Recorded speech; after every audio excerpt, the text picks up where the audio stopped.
நம்முடைய ஐயப்பன் திருக்கோயில் குடமுழுக்கு விழாவை ஒட்டி ஒரு காடு மன்றத்தை அறிவிக்குரிய நண்பர்கள் அமைக்க வேண்டும் என்று விரும்பி கேட்டார்கள். இந்த நாளில் காரைக்குடியில் குரல் கழகத்தினுடைய வெள்ளி விழா என்பதனால் நான் மாலை நேரத்தில் வர முடியவில்லை. எனவே குரல் கழகத்தினுடைய வெள்ளி விழா பட்டிமண்டபத்தை முடித்துவிட்டு நான் இங்கே வருவதாக இருந்ததனால் கொஞ்சம் காலதாமதமாகிவிட்டது. அன்பு கொண்டு பொறுத்துக் கொள்ளுமாறு கேட்டுக்கொண்டு வரவேற்புரை பேச வேண்டும் என்று அவர்கள் நினைக்கிறார்கள். எனக்கு வருகிற பொழுதே காலம் நடந்து விட்டது என்ற கவலையின் காரணமாக நான் உடனடியாக ஒளிபரப்பி வந்துவிட்டேன்.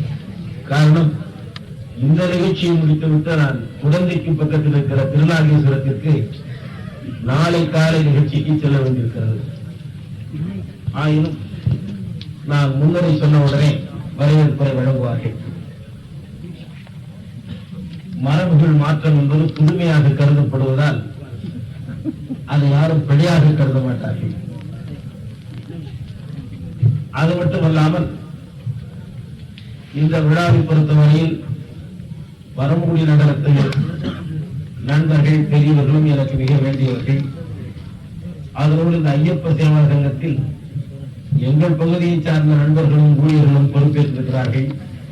எனவே வரவேற்புரை வழங்குவதில் கூட எனக்கு பொறுப்பு இருக்கிறது என்ற காரணத்தில் நான் முதல் வரவேற்புரை நடத்திலே, அதற்கு பிறகு இந்த மண்ணின் மைந்தர் வரவேற்புரை நடத்துவார். பொதுவாக பட்டிமண்டபத்தில் அதிகமான நபர்களை போட வேண்டியிருக்கிறது என்ற கவலைப்பட்டு சித்திர நடவடிக்கையாக வழக்காடு மன்றம் தொடர்ந்தது. அடுத்து பட்டிமண்டபத்தில் நினைத்தபடியெல்லாம் கேள்வி கேட்க முடியவில்லை என்பதற்காக வழக்காடு மன்றம் வந்தது. ஆனால் அதிக பயன் தருகின்ற நிகழ்ச்சி இப்போதைக்கு எனக்கு அறிமுகமாவது சிந்தனை மேடைதான். அதற்கு அடுத்து பட்டிமண்டபம், அதற்கு அடுத்துதான் வழக்காடு மன்றம். நாம் இன்றைக்கு ஒரு பெரிய திருக்கோயிலை கட்டி கும்பாபிஷேகம் செய்தாலும் திருக்கோயிலை சார்ந்திருக்கிற சமயம், தத்துவம், கொள்கைகள் நம்முடைய சமுதாயத்திற்கு பயன் தருகின்றனவாக இருக்கின்றனவா இல்லையா என்ற அடிப்படையில் இந்த விவாதத்தை வைத்திருக்கிறோம். இந்த விவாதத்தில் ஒருவர் பயன்படும் என்று பேசி பேசி குற்றம் செய்கிறார். அந்த குற்றத்தை சுமத்தி வழக்கை தொடுப்பதற்கு அந்த ராஜகோபால் அவர்கள் வந்திருக்கிறார்கள். இல்லை என்று விடுதலை பெற்றுப் போவதற்காக அந்த கணவரி அவர்கள் வந்திருக்கிறார்கள். இந்த இனிய வழக்காடு மன்றத்தை முக்கியமான 3 குற்றச்சாட்டுகளை நண்பர் வழக்காடு மன்றத்தை சார்ந்த ராஜகுமார் அவர்கள் முதலாக குறிப்பிடப்பட்டிருப்பது சாதிகள். அது பிறப்பின் மாற்பட்டன, மாற்ற முடியாதது. அதுதான் நியாயமான சமய மத கொள்கை. ஆனால் கணபதி பிறப்பின் மாற்பட்டது அல்ல, மாற்றலாம் என்று சொல்லுகிறார். இது ராஜகோபால் அவர்களுடைய குற்றச்சாட்டு. அடுத்து வளம் வறுமை, இது நம்முடைய நாட்டிலே கண்கூடா காண்கிற காட்சி. இந்த வேறுபாடுகளுக்கு காரணம் ஏற்கனவே இருக்கிற ஏற்பாடுகள், அது முன்னேயே எழுதப்பட்டிருக்கிற எழுத்துக்கள். அந்த வேறுபாடுகள் இருக்கத்தான் செய்யும். அது அவரவருடைய விதிகளின் வழியாக வருவது என்ற ஒரு அழுத்தமான நல்ல சமய நம்பிக்கையை நம்முடைய கணபதி அவர்கள் மறுத்து சமயத்தின் மூலமே வளம் வறுமை வேறுபாடுகளை நீக்கலாம் என்று பிரச்சாரம் செய்து வருகிறார் என்ற குற்றச்சாட்டை இரண்டாவதாக சொல்லியிருக்கிறார்கள். இந்த வளம் வறுமை வேறுபாடுகளை நீக்கினாலே சோசியலிச சமுதாய அமைப்பு வந்துவிடும். இவைகளெல்லாம் சமய அடிப்படையிலேயே செய்ய முடியலாம் என்று சொல்லுவதை குற்றச்சாட்டு என்று கருதுகிறார் ராஜகோபாலன் அவர்கள். இந்த வழக்காடு மன்றத்தை அமைத்தரம்பு வந்த பொழுது காப்பிய பாத்திரங்களாக கொடுக்கலாமா என்று நினைத்தார்கள். நான் சொல்லி புதிய சிந்தனைகளை தமிழ்நாட்டுக்கு அது குறிப்பாக பெண்களை பற்றி ஐயப்பட்டார்கள். நான் சொன்னேன், இப்பொழுது அவர்கள் நன்றாக கேட்க பழக்கப்பட்டு விட்டார்கள், அதனாலே ஒன்று கவலைப்படாதீர்கள் போடுங்கள் என்று சொன்னேன். எனவே பரமக்குடியில் 8/6/78 கூடுகின்ற முறையீட்டு மன்றத்தின் முன்னால் உத்தரேரியைச் சேர்ந்த ஆவா ராஜகோபாலன் என்பவர் திருச்சிராப்பள்ளியைச் சேர்ந்த திருமலை சிலர் கணபதி என்பவர் மீது பழைய சமய மரபுகளுக்கு மாறாக, பழைய சமய நம்பிக்கைகளுக்கு மாறாக சாதி வேறுபாடுகளை, வளம் வரும் வேறுபாடுகளை மாற்ற முடியும் என்று பிரச்சாரம் செய்து 2 பிரச்சாரம் தப்பு இருக்கிறது. அது குற்றச்சாட்டு பண்றவர் அப்படிதான் நினைக்கிறார் நினைக்கிறேன். ஒன்று, பழைய மரபை மீறி பேசுவது ஒரு குற்றச்சாட்டு. இன்னொரு குற்றச்சாட்டு வரலாம். எழுதிய தர்மராஜன் இருக்கிறார், முத்துசாமி முன் இருக்கிறார்கள். அதாவது இவைகள் மூலமே அது நிறைவேற்றப்படலாம் என்றால் வருகிற புதுமையை தடை செய்வது மூலமும் ஆகும். அதுவும் ஒரு குற்றச்சாட்டாக வரலாம். இந்த குற்றங்களை சுமத்தி இருக்கிற கணபதி அவர்கள் அதற்கு பதில் சொல்வார். இப்பொழுது முறையாக இந்த முறையீட்டு மன்றத்தை ஆளுநர் அறிவிக்க வேண்டும் என்பார்கள். ஏன்னா இதெல்லாம் ஸ்பெஷல் கோர்ஸ் மாதிரி போடுறதுதான். எனவே ஆளுநர் அங்கீகரித்து அதை உத்தரவு பிறப்பிக்க வேண்டும். அந்த இடத்தில் இப்பொழுது நண்பர் வரவேற்பை வழங்கி இந்த முறையீட்டு மன்றத்தின் முறையாக அறிவித்தார். வழக்காடு மன்றத்தின் முறைப்படி அநேகமாக 2 நண்பர்களும் அறிஞர்களும் வழக்காடு மன்றத்திலும் பட்டிமன்றத்திலும் சாதாரண காலத்திலும் கூட என்னோடு பழகியுள்ளதால் மன்ற முறைகளை அவர்கள் அறிந்திருக்கிறார்கள். நான் அறிவிக்க வேண்டும் என்ற அவசியம் இல்லை என்று கருதுகிறேன். வழக்காடு மன்றமானாலும் பட்டிமன்றமானாலும் கேட்கின்றவர்கள் வல்லவர்களாக முறையாக கேட்டால்தான் பேசுகிறவர்கள் முறையாக பேசுவார்கள். மேடைக்கு மட்டும் கேட்பவர்கள் என்றைக்கு தலைவர்களாக விளங்குகிறார்களோ அன்றைக்கு நம்முடைய நாடு தரமான மேடையை பெறும்.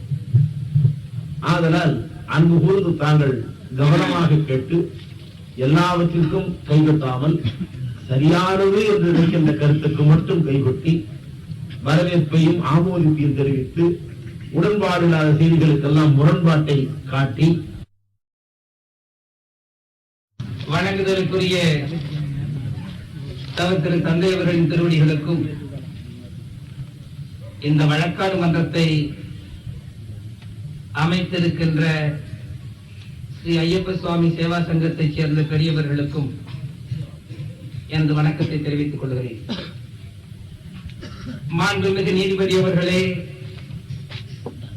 திருச்சிராப்பள்ளி மாவட்டத்தில் லால்குடி தாலுகாவில் உள்ள திருவையூர் கிராமத்தைச் சேர்ந்த வரதராஜனின் மகனாகிய ஆவா ராஜகோபாலன் திருச்சி வீரேஸ்வரத்தில் குடியிருக்கின்ற உயர் திரு மு கணபதி அவர்களின் மீது ஒரு மாபெரும் குற்றச்சாட்டை இந்த சமய வழக்காடு மன்றத்தில் நீதிபதி அவர்களின் முன்னிலையில் சமர்ப்பிக்க ஆசைப்படுகிறேன்.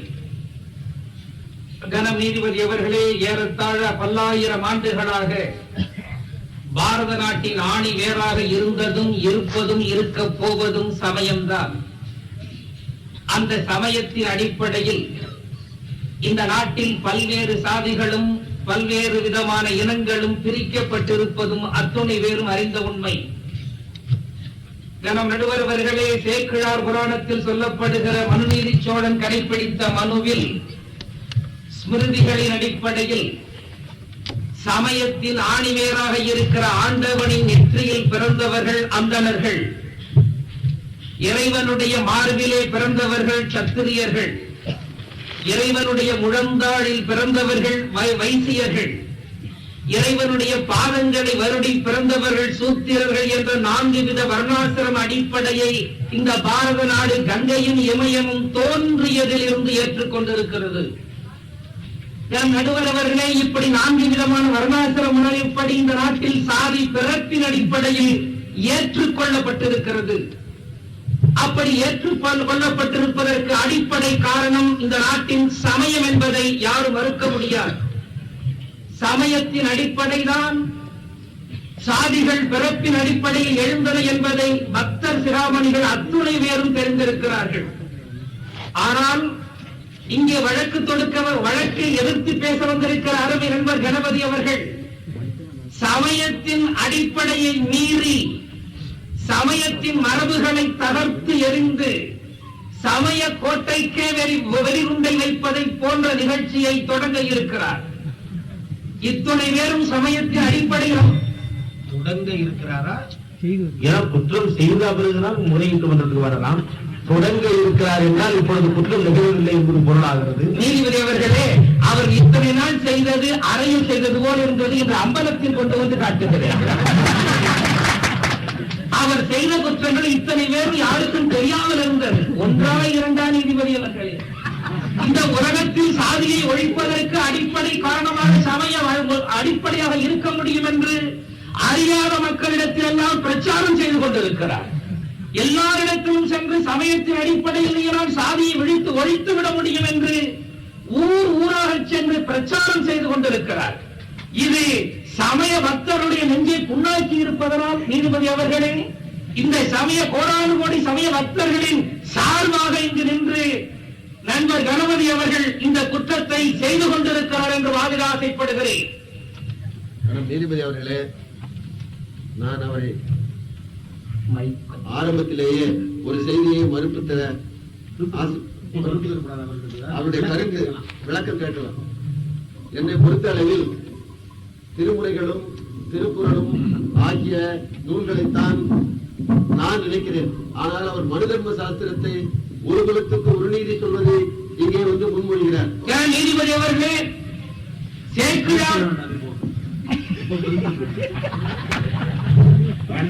ஒருவர் வழக்கை கூறும் பொழுது வினா தொடுப்பது என்றால் அவர் சொல்லுவதில் ஏதாவது விளக்க குறைவாக இருக்கிறது என்று சொன்னால்தான் கேட்கலாம். தவிர ஆதாரமான நூல்கள் மற்றவைகள் எல்லாம் கேட்டால் இப்பொழுதே வினா நீண்டுவிடும். எனவே அவர் சொல்லுவதில் ஏதாவது ஐயப்பாடு இருந்தால், அல்லது சொல் குறைவாக இருந்தால், விளக்க குறைவாக இருந்தால் விளக்கம் தருகிற வகையில் வினாக்கள் கொடுக்கலாம். தவிர அவருடைய கருத்தையோ அல்லது அடிப்படை பிரச்சனை சம்பந்தப்பட்டவோ வினா கொடுக்கக்கூடாது. இப்பொழுது வெளியே சொல்ல வேண்டாம் உங்களுடைய குற்றச்சாட்டு. ஆக முதலாவது குற்றம், எதிர்கட்சி வழக்கறிஞர் அவர்கள் இன்றைய சமுதாயத்தை கெடுப்பதற்கு அறிகுறியாக சமயத்தின் அடிப்படையிலேயே சாதிகளை ஒழிக்க முடியும் என்ற ஒரு துஷ்பிரச்சாரத்தை செய்து கொண்டிருக்கிறார். இது சமய பக்தர்களின் உள்ளத்தை எல்லாம் புண்படுத்திக் கொண்டிருக்கிறது.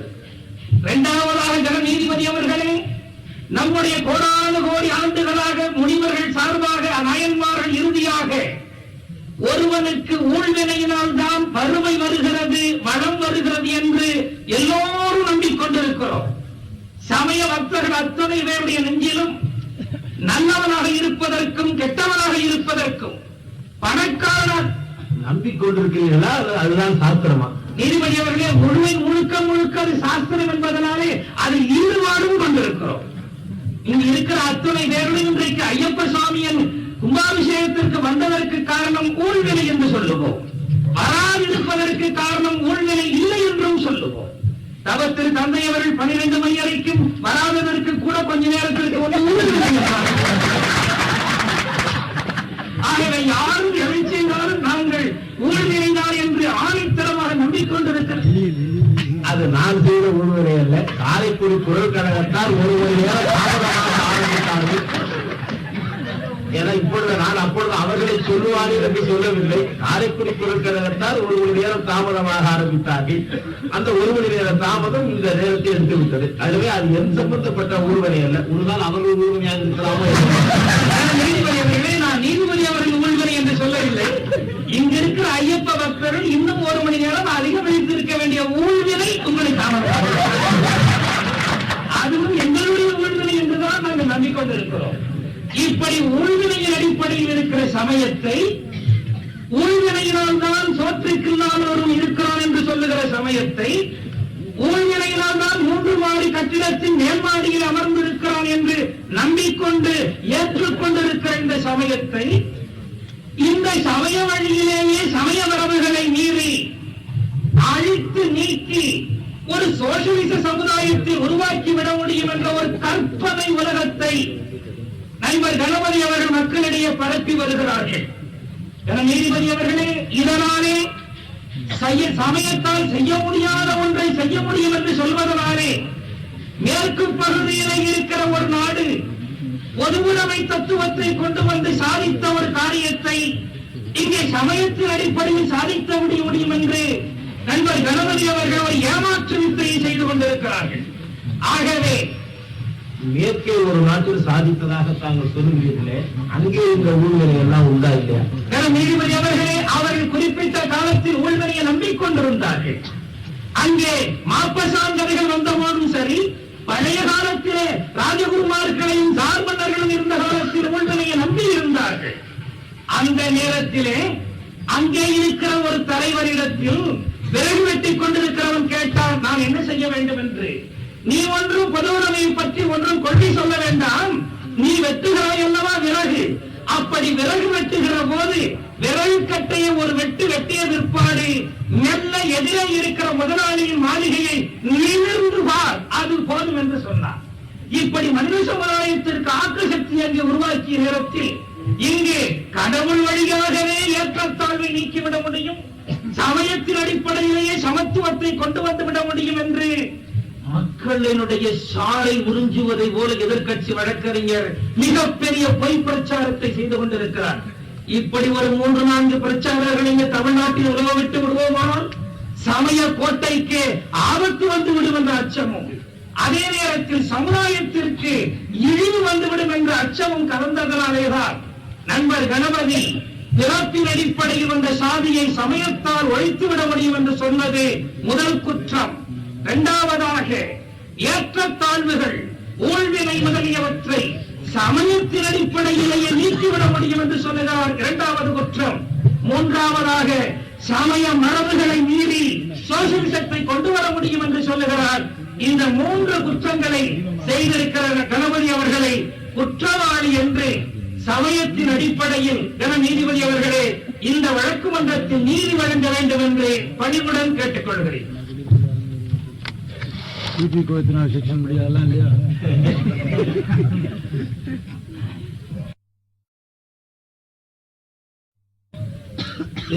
கணபதி அவர்களே, உங்கள் மீது இப்படி ஒரு குற்றத்தை நண்பர் ராஜகோபால் அவர்கள் வைத்திருக்கிறார்கள். தாங்கள் அந்த வழக்கை மறுக்கிறீர்களா, வழக்காட விரும்புகிறீர்களா அல்லது ஒத்துக்கொள்கிறீர்களா? அவருடைய குற்றச்சாட்டுதலை முழு மனதோடு நான் மறுக்க ஆசைப்படுகிறேன். கணபதி அவர்கள் இந்த வழக்கை மறுக்க விரும்புவதால் அவர் மறுப்பறை கொடுத்து கொள்வார்.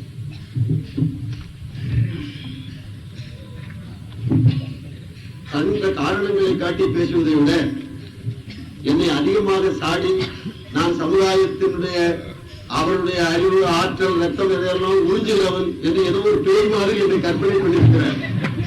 இந்த நேரத்திலே அப்படி ஒரு பயம் கூட சில சமயத்தில் நல்லது செய்யும் என்பார்கள். ஆனால் நீதிபதி அவர்களே, அவர் ஏதோ என்னை கையில் அட்டுகிறார் என்பது அவர் பேச்சிலிருந்து நான் நன்றாக தெரிந்து கொண்டேன். இவ்வளவு அச்சம் தேவையில்லை. ஆனால் அவர் ஆணித்தரமாக வைத்த 3 நடுநாயகமாக இருக்கின்ற ஒன்றிற்கே ஊழ்வினை. இது ஒன்றை அவர் விளக்கமாக சொல்லி முடித்தாரானால் கடவுள் கொள்கை எப்படிப்பட்டது என்ற முடிவுக்கே நான் வந்துவிட முடியும். ஆனால் முதல்ல சொன்னது ஒன்று எனக்கு விளங்கவில்லை. மீண்டும் அவர் அந்த பிறப்பு பற்றிய செய்தியை சுருக்கமாக எனக்கு தெளிவு செய்ய வேண்டி நான் அமர்கிறேன்.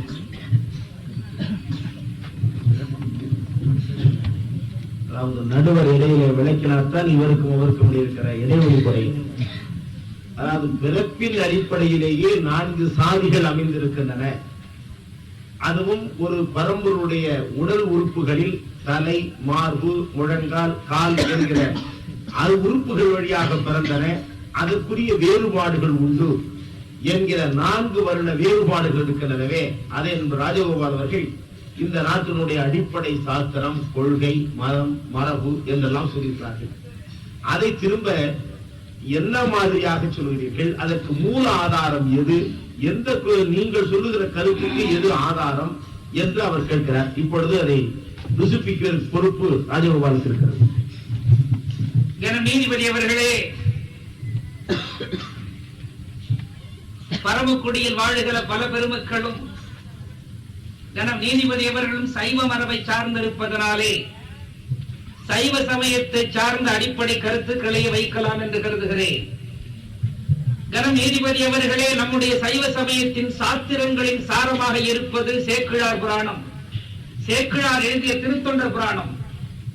அந்த திருத்தொண்டர் புராணத்தில் மனுநீதி சோழன் என்ற வரலாறு வருகிறது. அதில் தொன் மனுநூல் தொடை மனுவாய் துடைப்புண்டது எனும் வார்த்தை வரக்கூடாது என்று மனுநீதி சோழன் மனுஸ்மிருதிகளை ஏற்றுக்கொண்டிருக்கிறான் என்பதை சேக்கிழார் ஒத்துக்கொண்டிருக்கிறார். நீதிபதி அவர்களே, அவனே அதை மறுத்திருக்கிறான் என்பதற்கு நான் ஆதாரம் தர முடியும். நீதிபதி அவர்களே, அது மட்டுமில்லை, சுந்தரர் பெருமான் திருத்தொண்ட தொகை எழுதுகிற நேரத்தில் திருநீலகண்டத்து கொயவனாருக்கு அடிமை என்று பேசுகிறார். ஆனால் தில்லைவாழ் அந்தணருடைய அடியார்க்கும் அடியார் என்று பேசுகிறார். ஆக வேறு ஜாதியாக இருக்கிற கொயவனாருக்கு அடியன் என்று சொன்னால் போதும், தில்லைவாழ் அந்தணர்களாக இருப்பவருடைய அடியாருக்கும் அடியன் என்று சொல்ல வேண்டும் என்ற அளவுக்கு சமயத்தில் மேற்சாதியினருக்கு பிடிப்பு இருந்திருக்கிறது. இதை விளக்க வேண்டுமானால் நீதிபதி அவர்களே, நந்தனாருடைய திருநாளை போவாருடைய வரலாறு இங்கே எனக்கு நினைவுக்கு வருகிறது. ஆடனூரில் பறையனாக நந்தனார் புதையனாக இருக்கிற போது அப்பெருமானை சைவ உலகம் தில்லை நடராசனை பார்க்க அனுமதிக்கவில்லை. அப்பெருமானை பார்க்க வேண்டும் என்று திருநாளை போவார் செல்வதற்கு கூட அந்த வேதியர் இடம் கொடுக்கவில்லை. நேற்றைய கோபாலகிருஷ்ண பாரதியுடைய பாட்டிலே கூட மாடு இன்னும் பறையா உனக்கு நடேசனுடைய நடனம் ஒரு கேடா என்று கேட்கிற பாடல்கள் இருந்திருந்தன. அப்பொழுது திருக்கோயிலுக்கு நுழைவு சீட்டிலேயே அனுமதி கிடைக்கவில்லை என்று எப்படி சொல்கிறீர்கள்? நீதிபதி அவர்களே, பின்னே நந்தி மறைத்திருந்தது.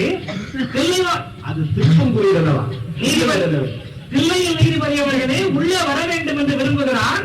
சிவபெருமானே வந்து நந்தனை பார்த்து, நந்தனே நீ மக்களில் ஒன்றுதான், அந்தணர்களும் ஒன்றுதான், நீயும் ஒன்றுதான், உள்ளே வா என்று கூப்பிட்டு இருப்பாரார்.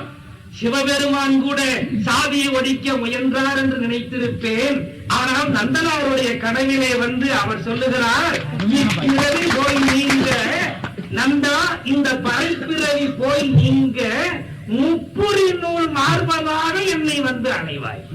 அது சிவபெருமான் கூட பறையினை பார்ப்பாராக மாற்றிட்டார். நீதிபதி அவர்களே, உள்ளே ஏற்றுக்கொள்ளுகிறேன் என்று கனவிலே சொல்லுகிற சமயம் நம்முடைய சமயம். அது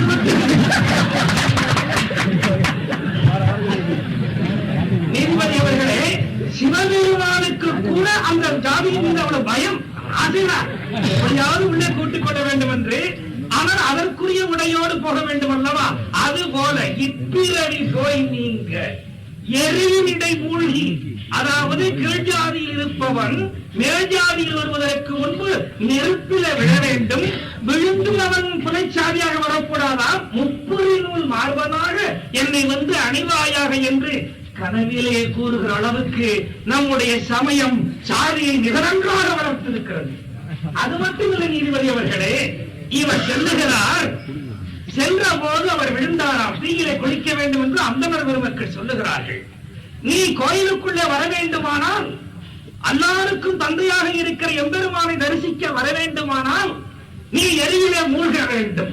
மூழ்கினார் புண்ணிய மாமுனி வடிவாய் மெய்திகள் வெண்ணூல் விளங்க வெளியே வந்தார். மிக குறிப்பு முனிவராக வருவதில்லை நீதிபதி அவர்களே, உங்களைப் போல நூல் போட்டவராக வர வேண்டும். அதுதான் எங்கள் சமயம் மிகுதியாக ஏற்றுக்கொள்ளுகிறது. ஆகவே நம்முடைய சமயத்தின் அடிப்படை, கீழ்ச்சாதியாக இருப்பவன் ஒரு குறிப்பிட்ட இடத்துக்கு மேல் கோயிலுக்குள் செல்லக்கூடாது. சாஸ்திரப்படி அது தவறு. அப்படி செல்லுகிற சூழ்நிலை வந்துவிடுமானால் அந்த கோயிலை பல முறை சுத்தம் செய்ய வேண்டும். ஆகவே அப்படி சுத்தம் செய்யாமல் இருக்க வேண்டுமானால், இந்த கீழ்ச்சாதியர் போக வேண்டுமானால் அவர்களும் அந்தணர்கள் ஆவதற்கு குறைந்தது ஒரு 4-5 தீக்குழிகளாவது குளித்து வர வேண்டும் என்று இப்படியெல்லாம் சட்டத்திட்டங்களை நம்முடைய சமயம் அமைத்திருக்கிற போது, அந்த சமயத்தை வைத்துக் கொண்டு சாதியை ஒழிக்கிறது என்று சொல்லுகிறவரை குறைந்தது 2 தடவையாவது கொள்கிறார்.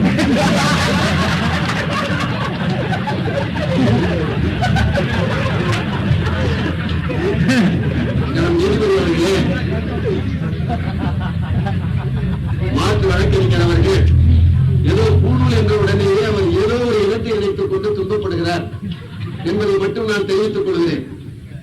அங்கே சொல்லுகிற பூணூல் நீங்கள் கருதுகிற ஒரு இனத்தை குறித்தது அல்ல.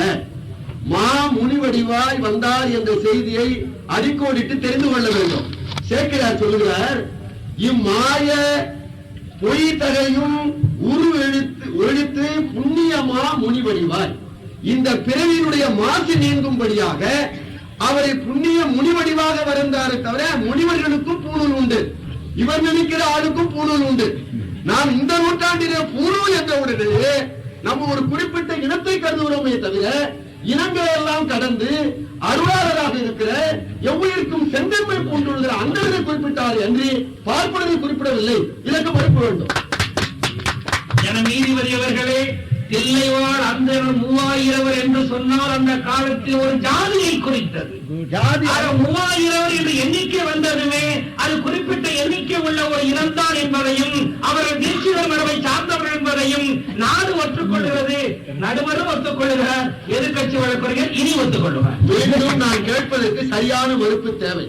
தில்லைவாழ் அந்தணர் என்றால் ஒரு இனம் அல்ல. ஆணையிட்டு சொல்லுகிறேன், அம்பல கூட்டலின் அத்தனை வடிவே தில்லைவாழ் அந்தணர். மறுப்பு வேண்டும். நீதிபதி பெரிய புராணத்தை பொறுத்தளவு எனக்கு மற்றவர்களை பற்றி சொல்கிறேன், அடிக்கோடிட்டு சொல்லுகிறேன். தில்லைவாழ் அந்தணர் அத்துணை பேரும் அம்பல கூத்தன் திருவடிவே அன்றி ஓர் இனத்தார் அல்ல.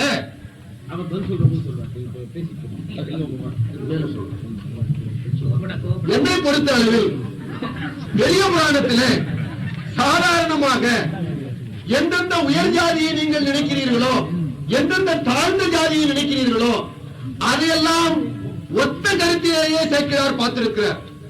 ஜாதி என்ற பேச்சுக்கு அங்கே பெரிய புராணத்திலே இடமில்லை. பதியார் குலத்தில் வந்து பறவையார் பிறக்கிறார், கணியர் குலத்திலே பிறக்கிறார். ஆனால் அங்கே வேதியர் குலத்திலே இருக்கின்ற திருமூர்த்தியாக இருக்கிற சுந்தரமூர்த்தி சாமிகள் அங்கே மணந்து கொள்கிறார். அதற்கு பிறகு வணிகர் குலத்திலே உள்ள ஒரு பெண்ணை, வேளாளர் குலத்திலே உள்ள ஒரு பெண்ணை அருளாளர்கள் கேட்கிற பொழுது மயிலாப்பூரிலே ஒரு செட்டியார் தன் பெண்ணை கொடுக்க வருகிறார் ஞானசம்பந்தரிடத்திலே. வேளாளர் பெண்ணையும் மணக்க இருக்கிறார்கள். ஒரு வேளாளர் தன் இரு பெண்ணையும் சுந்தரமூர்த்தி சாமிகளுக்கு தருகிறார். மகன்மை பாராட்டி பேசுகிறார். திருநீலநக்கர் என்ற ஒரு நாயனார் தீண்டத்தகாத ஒருவரை தன் வீட்டின் நடுவிடத்திலே அமர்த்தி தன் மனைவி அவருடைய மதங்க சூடாமணியாரோடையும் இருக்க இடம் தருகிறார். ஞானசம்பந்த பெருந்தகை கூட இந்த சமுதாயம் ஜாதியை காட்டுகிறதே, ஆனால் சைவ சமயம் ஜாதியை நீக்க வேண்டுமே என்பதற்காக கருதி சமய புலவர்களின் தலைவரை படுத்தி நான் பேசுகிறேன், மற்றவரை பற்றி பேசவில்லை. நம்முடைய சைவ சமயத்தின் ஞான தலைவராக இருக்கிற ஒருவர் சமயத்தை கடந்து சாதியை ஒழிக்க வேண்டும் என்ற கொள்கையில தீண்டத்தகாத ஒருவரை கொண்டு போய் அவர் வீட்டிலே வைக்கலாமா என்று கேட்பதற்கு அஞ்சுகிறார் ஞானசம்பந்தர். திருநீலத்திடத்திலே கேட்கிறார், உன் வீட்டின் ஒரு பாங்கர் அப்படின்னா ஏதாவது அவுட் ஹவுஸ்ல சத்து வழியா கொண்டுட்டு வரட்டுமா அவங்க ரெண்டு பேரையும் அப்படிங்கிற தொழிற்பொருள் அங்கே இருக்கு. அந்த நேரத்திலே திருநீலக்கர் சொல்லுகிறார், இடம் கொடுக்கிறார், இங்க எங்கே ஜாதி இருக்கிறது? ஒரே ஒரு வினாடி விளக்கம் தந்தால் தேவலாம்.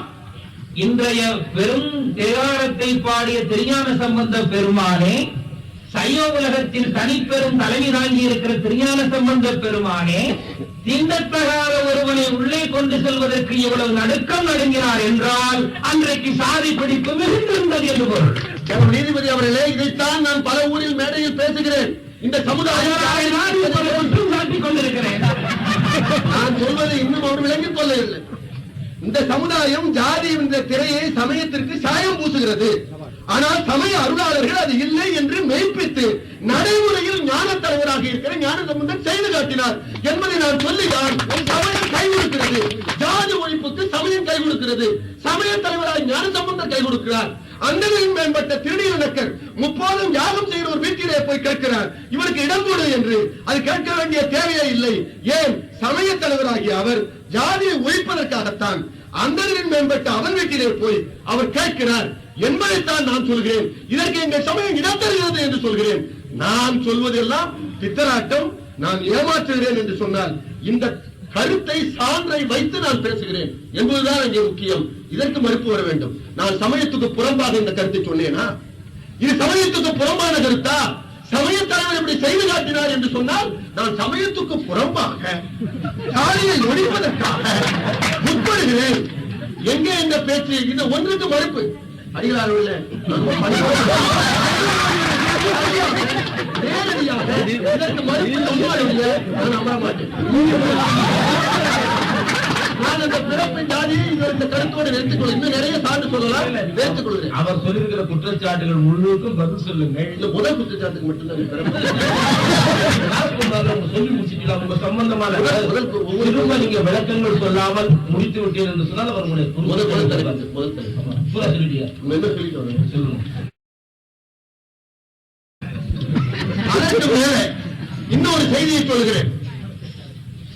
இந்த ஜாதியினுடைய உச்ச வரம்பாக இருக்கிறது தீண்டாமை. மற்ற ஜாதி எல்லாம் விட்டுடுவோம். இந்த தீண்டாமைக்கு உரிய ஜாதியிலே பிறந்தவர் திருநீலகண்ட யாழ்ப்பாணர். அவர் ஞானசம்பந்தருக்கு பக்கத்தை யாழ் வாசித்துக் கொண்டு வந்தார் என்று சொல்லியிருக்கிறது. சீர்காழியில் பிறந்த சிறந்த வேதியராகிய அந்த பெருமானுக்கு பக்கத்திலே இருந்துதான் யாழ் வாசிக்க முடியும். எங்க ஊர் தொலைவில் இருக்கிற நீ யாழ் வாசிட்டு நான் இங்க பாடுறேன்னு சொல்ல முடியாது. பக்கத்திலே இருந்து யாழ் வாசிக்கணும். பக்கத்திலே அந்த திருநீலகண்ட யாழ்ப்பாணருடைய மனைவியும் பக்கத்திலே வருகிறார்கள். இதெல்லாம் புதுமை அல்ல. இந்த ரெண்டு பேரும் அந்த சேரிக்கு அழைத்து போகிறார்கள் ஞானசம்பந்தரை. சேரிக்கு இன்றைக்கு அந்த ஊருக்கு போனா பஸ் வசதி எல்லாம் இல்ல. அன்றைக்கு அந்த சேரி எப்படி இருக்குன்னு கற்பனை பண்ணி பாருங்க. அந்த சேரிக்கு அழைத்து போனார்கள் ஞானசம்பந்தரை. அங்கே போன உடனே அவர் யாழ்ப்பாணர் சொன்னார், அந்த பாணர் நான் பிறந்த ஊர் என்று சொன்னார். இவ்வளவுதான் அவர் சொன்னது.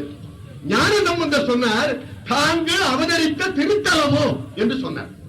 அங்கே தோழிபுரத்து பெருமான் கூட வழிபடுகிறவள் அல்ல. அவர் பாடிய அது கூட தல பெருமை பெற்றது அல்ல. அவர் பாணர் பிறந்த இடம் அந்த சேரி, இது திருத்தலம். அவர் பிறந்தது என்ன, நீங்கள் அவதரித்தேங்க. இந்த சொற்கள் அற்புதமான சொற்கள். பெரிய புராணத்திலே மூவர் முதலிகளாக இருக்கிற ஞானசம்பந்தர், நாவுக்கரசர், சுந்தரர் இவர்களைத்தான் அவதரித்தார் என்று சொல்லுவார் சேர்க்கிறார். மற்றவர்கள் எல்லாம் பிறந்தார் தோன்றினார் சொல்லுவார். இந்த சொல்லை ஞான தலைவராக இருக்கிற ஞானசம்பந்தர் தீண்டத்தகாத ஒருவர் சேரியிலே நுழைந்து நீர் அவதரித்த திருத்தலமோ என்று சொன்னார். அதற்கும் மேற்பட்டு இவரெல்லாம் வந்தார்கள், திரு தருமபுரத்துக்கு வந்தார்கள். அங்கேயே பாணர் சொன்னார், எங்க அம்மா பிறந்த ஊர் இதுன்னார். அங்கேயே அந்த பதியை நினைந்து உள்ள உருகிறார் ஞானசம்பந்தர். இதைத்தான் அடிகளார் அவர்களே நான் ஊர்தோறும் சொல்லிக் கொண்டிருக்கிறேன். ஆனால் சமயத்துக்கு மாறாக நான் ஜாதியை ஒழிப்பு செய்து கொண்டிருக்கிறேன் என்று சொன்னால் என் நெஞ்சு பொறுக்குதில்லை. சமயத்திற்கு மாறாக சாதி ஒழிப்பு செய்கிறதாக அவர் சொல்லுகிறார்கள். நான் சமயத்திற்கே சாதி உண்டா இல்லையா என்பது தெளிவாக சொல்லுங்க. சாதி என்பது சமுதாய படைப்பு. சைவ சமயம், சைவ சமய தலைவர் அந்த படைப்பை உடைத்தெறிவதற்கு ஊர் ஊராக சேரி சேராக சென்றார். நீங்கள் நினைக்கிற சமயத்தில் சாதி வேற்றுமை இல்லை இல்லை. நீதிபதி அவர்களே, இது சமுதாய படைப்பு என்றால் எந்த சமுதாயத்தில் எப்போது படைக்கப்பட்டது என்று கூற வேண்டும். அதை பற்றிய பிரச்சனை தாங்களே சொல்லிவிட்டீர்கள். வேத காலத்திலேயே காலிலும் தலையிலும் பிறந்தார் என்று ஏற்றுக்கொள்ள இல்லை. மனுஸ்மிருதியின் அடிப்படையில் ஏற்றுக்கொள்ள இல்லை. பிறப்புக்கும் எல்லா உயிருக்கும் என்று வள்ளுவ பெருந்தகை என்றைக்கு சொன்னாரோ, ஒருவருக்கு ஒரு நீதி சொல்லுகின்ற அந்த நூலை உதவி அறிய வேண்டும் என்று பேராசிரியர் சுந்தரம் பிள்ளை என்று சொல்லி முடித்தாரோ, ஒரு குலத்துக்கு ஒரு நீதி சொல்லுகிறது. ஆனால் திருக்குறள் அப்படி அல்ல, சைவம் அப்படி அல்ல, பெரிய புராணம் அப்படி அல்ல என்பதைத்தான் நாங்கள் சொல்லிக் கொண்டிருக்கிறோம். நாங்கள் சொல்லிக் கொண்டிருப்பது சைவத்தில் இல்லை, திருக்குறள் இல்லை, நான் சூழ்ச்சி செய்கிறேன் என்பதுதான் உங்களுடைய குற்றச்சாட்டு. நீதிபதி அவர்களே, உணர்ச்சி வயப்படாமல் பார்த்தால் சாதிகள் சமயத்தால் எப்பொழுதுமே எதிரிகளை கோபம் ஊட்ட பார்ப்பார்கள். அதை கோபப்படாமல் இருக்கணும். ஏன்னா எதிரிகள் வெற்றி பெறுவதற்கு உரிய குறுக்கு வழிகளில் ஒன்று கோபப்படுத்துவது என்பது. அப்பொழுது கோபப்படாமல் இருந்து விட்டால் வெற்றி கிடைக்கும். அதனால இப்பொழுது கணபதி அவர்கள் கோபப்பட வேண்டாம் என்று கேட்கிறேன். நான் தொடக்கத்தில் சாதிகள் சமயத்தின் அடிப்படையில் எழுந்தன என்றேன். எம்பெருமானாகிய சிவபெருமானும் சாதியின் அடிப்படையில் தான் துணை செய்திருக்கிறார் என்பதையும் குறிப்பிட்டேன். நீதிபதி அவர்களே, 80 வயதை தாண்டிய பிற்பாடும் கையால் தேய்ந்து, கால் தேய்ந்து, நெஞ்சு தேய்ந்து போன பிற்பாடும் கைலாசத்தில் இருக்கிற கண்ணுதல் பெருமானுக்கு வேளாளராக பிறந்த திருநாவுக்கரசருக்கு அருள் கொடுக்க மனம் வரவில்லை. ஆனால் 3 வயதுடைய சின்னஞ்சிறு பாலகனாக இருந்த அந்த சிறுவர் திருஞான சம்பந்தருக்கு உடனே பால் கொடுக்க மனம். சாதி அடிப்படையில் சமயத்தில் அந்தனராக இருப்பவர்களுக்கு உடனே வரம் கொடுப்பது என்பது நம்முடைய கடவுளுடைய கைங்கரியம். ஆகவே நம்முடைய சமயத்தின் தலைவராகி சிவபெருமான் இருக்கிறாரே, இவர் மேல்சாதியருக்கு உடனடியாக வரம் தருகிறார், கொஞ்சம் தாழ்ந்தவர்களுக்கு பின்னே தருகிறார். இதற்கு இன்னொரு விளக்கம் நீதிபதி அவர்களே திருவிளையாடல் புராணத்தில். தாங்கள் சொல்லுகிற வழக்கை மன்றம் எடுத்துக் கொள்ளக்கூடியதாக இல்லை போல தெரிகிறது. 3 வயது குழந்தை அழுகிறது, 80 வயது புதியவர் வீடு வீடு கேட்கிறார். இதுல எது அழுகிற குழந்தைக்கு பால் கொடுப்பது என்பது முன்னுரிமை உடையதுதானே? தாங்கள் தந்தைக்கு தாங்கள் தண்ணீர் கொடுப்பதை விட உங்கள் குழந்தைக்கு முதலில் பால் கொடுக்கத்தானே செய்வீர்கள். இது பால் கொடுத்தால் பரவாயில்லை, ஞானப்பால் அல்லவா கொடுத்திருக்கிறது. உடனே அந்த குழந்தை பாடியலாம் நீதிபதி அவர்களே. நீதிபதி அவர்களே, அருளாளருடைய செயல்பாட்டை நகைச்சுவையாக எடுத்துச் சொல்வது என் மனம் பொறுக்காது. நீதிபதி நகைச்சுவையாக எடுத்துச் சொல்வது என் மனம் பொறுக்காது. அது பட்டிமன்றத்துடைய ஆய்வு அல்ல. ஞான சம்பந்தருக்கு ஏன் ஞானப்பால் கொடுத்தார், வேளாளராகிய திருநாவுக்கரசருக்கு ஏன் வயிற்று வலியை கொடுத்தார், அவருக்கே 3 வயதுல கொடுத்தார், இவருக்கே தாமதமா கொடுத்தார் என்று சொன்னால் எந்த நோயாளிக்கு எந்த மருந்து தேவை என்பது டாக்டருக்கு தான் தெரியுமே தவிர ராஜகோபாலுக்கு தெரிய முடியாது. நீதிபதி அவர்களே, நான் நோயாளியாக இருந்ததில்லை. உடல் பருத்திருப்பவர்கள் எல்லாம் நோயாளி இல்லை என்று ஒத்துக்கொள்ள முடியாது.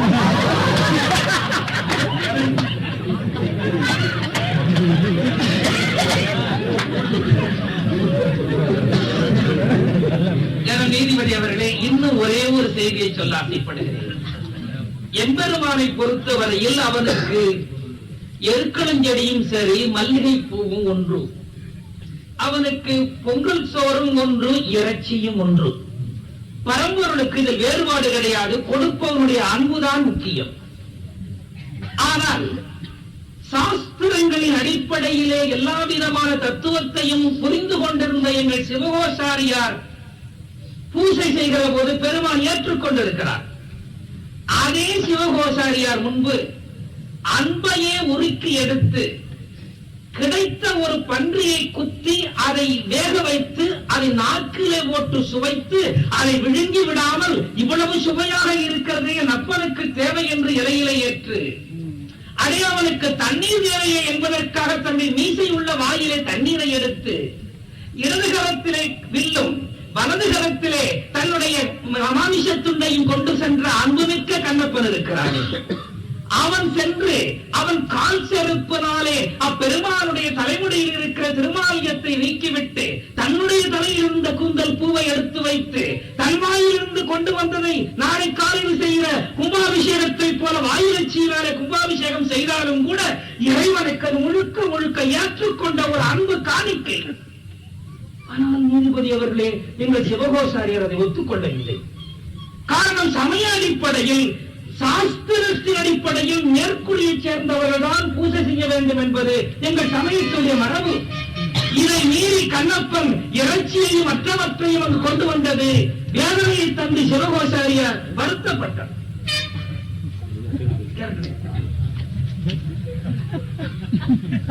இந்த இடத்திலேதான் வாழ்க்கையில் சரியாக அனுப்பட்டுக் கொண்டிருக்கிறார். மீண்டும் சொல்கிறேன், அங்கே இது தாழ்ந்தது இது உயர்ந்தது என்ற பிரச்சனைக்கு அப்பால் ஆகம நெறிப்படி செய்கிற வழிபாட்டை விட அன்பு நெறியிலே செய்கிற வழிபாடு சிறந்தது என்பதை சொல்ல வந்தார். இங்க குட் பெட்டர் பெஸ்ட்ங்கிற மாதிரி அது பெஸ்ட்னா இது பெட்டர்னு அர்த்தமே தவிர சிவகோஜரியார் செய்யறது ஒர்ஸ்ட், கண்ணப்பன் செய்யறது பெஸ்ட் இருக்கிறதே அது ஒத்துக்கொள்ள மாட்டேன். ஆகம நெறியை விட ஆகம நெறி சிறந்ததுதான்.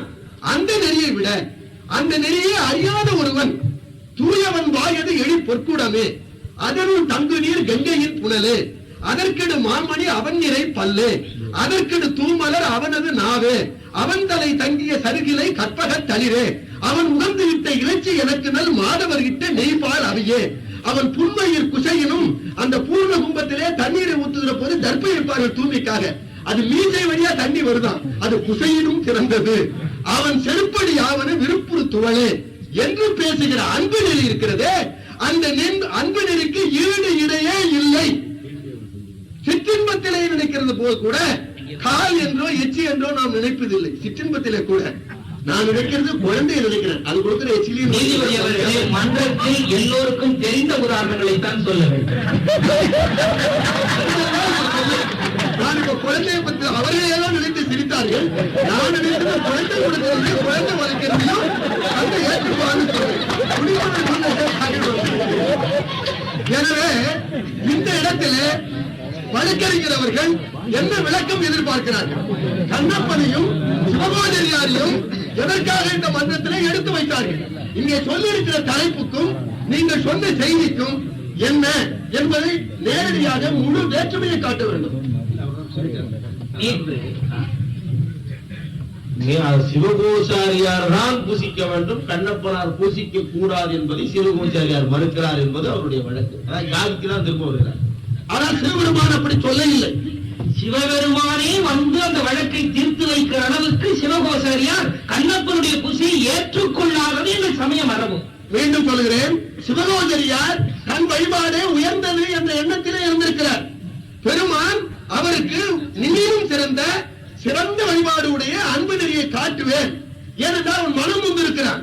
ஒவ்வொரு நாளும் அந்த மாமிசத்தை நீக்கி மன துயரோடு பெருமானே இப்படி ஒரு அட்டூழியம் நடக்கிறது, என்னால் தாங்க முடியவில்லை நொந்திருக்கிறான்.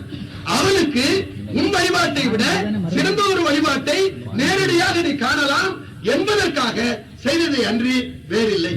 ஜனம் நீதிபதி அவர்களே, நான் அதை ஒரு வினாடி அதை திரும்ப அவருக்கு விளக்குவதற்காக சொல்லுகிறேன். சிவகோசாரியார் தன்னுடைய பூசை ஆகம முறைப்படி செய்வதுதான் சரியென்ற நம்பிக்கையில் இருந்தார். என்னை விட மிக தெளிவாக சைவ செம்மலாக இருக்கிற என் அருமை நண்பர் கணபதி எப்படி கண்ணப்ப நாயனார் கொண்டு வந்து அந்த பூசை பொருளை தந்தார் என்பதை நெஞ்சுருக விளக்கினார். இவ்வளவு நெஞ்சுருக கண்ணப்பன் செய்த பூசையை ஆகம முறைப்படி பூசை செய்கிற சிவகோசாரியார் ஏற்றுக்கொள்ளவில்லை. இவர் ஏற்றுக்கொள்ளாதனால பரம்பொருளே அவருடைய கனவிலே வந்து அவனுடைய வடிவெல்லாம் நம்பக்கல் அன்பு, கண்ணப்பனுடைய வடிவமெல்லாம் நம்முடைய அன்பு, அவனுடைய அறிவெல்லாம் நம்பக்கம் உள்ளது என்று அவர் வந்து சிவகுமாசாரியார் இடத்துல சாட்சி சொல்லியும் நம்பவில்லை. அதற்கு பிறகு இந்த கண்ணப்பனுடைய கண்ணை பிடுங்க வேண்டிய சூழ்நிலையை உருவாக்கி சிவபெருமானே கிளறங்கி வந்து கண்ணிலே உதிரத்தை கொட்டச் செய்து, அப்படி கொட்டுன ரத்தத்தை கண்ணப்பனுடைய கண்ணை பிடுங்கி அழுத்த செய்த பிற்பாடுதான் இந்த உயர்ந்த சாதியாக இருக்கிற சிவகோசரியார் ஓஹோ நம்முடைய ஆரம்ப நெறியை விட அன்பனுடைய நெறி உயர்ந்தது போல இருக்கிறது என்று நம்ப வைக்க வேண்டிய அவசியம் உண்டாகியது. அதனாலே என்ன குறை நடுவர்களே, அதுதான் குறை. அதாவது நம்முடைய சமயப்படி ஆகம முறைப்படி செய்வது சரி என்று சொல்லுகிற ஒருவரை சந்திப்பதற்கு சிவபெருமானே வர வேண்டிய அவலநிலை இருந்தது. அதை மாற்றிவிட்டு எல்லோரும் பூஜை செய்யலாம் என்று எதிர்கட்சி வழக்குரையர் சொன்னாலும் சரி, மற்றவர்கள் சொல்லுவதும் சமய மரபுக்கு ஒரு முறை. எல்லோரும் பூஜை செய்யலாம், ஆனால் எல்லோரும் கண்ணப்பன் போல வழிபாடு செய்ய முடியாது என்பதை காட்டுவதற்கு தான் அந்த செய்தி வந்தது. அதனாலேதான் சிவகோசாரியார்கள் பக்கமே நம் சமயம் இருக்கிற போது நீங்கள் ஏன் கண்ணப்பர்களை அழைத்து வருகிறீர்கள்? ஆகவே சிவகோசாரியார் தான் வழிபாடு செய்ய தகுதி உடையவர் என்று அல்ல. நாங்கள் பிரச்சாரம் செய்வதெல்லாம் போதோடு நீ சுமந்து ஏற்றி புகுவேன் என்று உரிமை வர வேண்டும் என்றுதான் அடிகளார் அவர்களை நான் பிரச்சாரம் செய்கிறேன். நான் சிவகோசாரியாரை பெரிதாக கொண்டு வந்து பக்கத்திலே நிறுத்தவில்லை.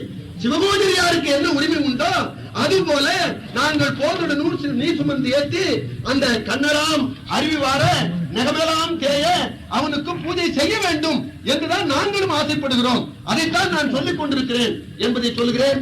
அடுத்து அவர்கள் அந்த ஊழ்வினையை பற்றிய குற்றச்சாட்டின் மீது செலுத்தியிருக்கிறார். அது அவருடைய ஊழ்வினையாகவும் இருக்கலாம். ஆனால் அந்த ஊழ்வினையை பற்றி எனக்கு விளக்கம் வேண்டும். நீதிபதி அவர்களே, நான் ஊழ்வினையில் நம்பிக்கை உடையவன். ஊழ்வினையின் அடிப்படையில் தான் எல்லாம் நடைபெறுகிறது என்ற சமயத்தை நான் நம்பிக்கொண்டிருக்கிறவன். ஆகவே இன்றைக்கு இந்த வழக்கு மன்றத்தில் கொண்டு வந்தது என் ஊழ்வினை என்பதையும் ஒத்துக்கொள்கிறேன். ஆனால் இது ஊழ்வினை இல்லை என்று மறுக்கிறவரை பற்றித்தான் இப்போது வாதம். நடுவர் அவர்கள் இன்னும் கூட அந்த சாதியை ஒரு செய்தி சொல்லலாம் என்று கருதுகிறேன். தயவு செய்து அதை நிறுத்திவிட வேண்டும். நான் அதை எவ்வளவு எவரெஸ்ட் சிகரம் வரைக்கும் போக முடியுமோ போய்விட்டேன். அதற்கு மேலே இங்கு தேவையில்லை.